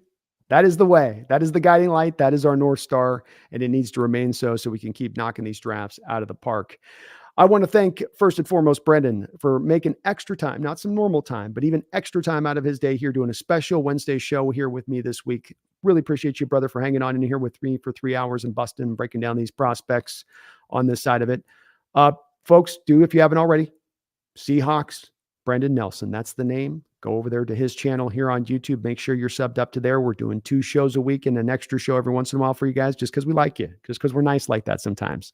So we're going to be bouncing back here tomorrow night with a preview show of this Washington Commanders game and looking at this matchup between these two teams. So we will be back at 8 o'clock tomorrow. I want to thank everybody here for watching. Please do hit that like button, sub up here if you're not already subbed up here. And thank you for hanging in with us on this. Again, no, these are a little bit of a kitschy shows or certain separate shows from what we normally do, but that's what we want to do. It's all about keeping only the real ones come out for this. That's right. You got to be super into this kind of stuff. That's exactly right. That's exactly right. Well, appreciate you, Brendan. Thank you, man, brother. As always, appreciate you guys for watching out there in Seahawks land. We'll be back in just under 24 hours. And you'd hope that they wouldn't forget in 24 hours, that they wouldn't get their mind caught up in other items. But we're in the midst of the NFL season. Your team has got this year fully within its grasp, still can go out there and accomplish some great things. So I hope I don't have to remind you to remember that you got this team still hunting. Maybe you bailed. Maybe you bailed after last week. Well, I'm bringing you back in the fold. Brendan's bringing you back in the fold. Do not bail. Do not jump off the bandwagon. You're jumping off. I'm holding Brendan by his ankles. He's catching you as you jump off. We're pulling you back on. Okay. That's the way that this is going to work. Nobody's getting off this thing. Not yet. So keep it at the forefront of your mind, my fellow Seahawks faithful. That's faithful with a capital F. And please, don't you ever forget, Go Hawks. Go Hawks.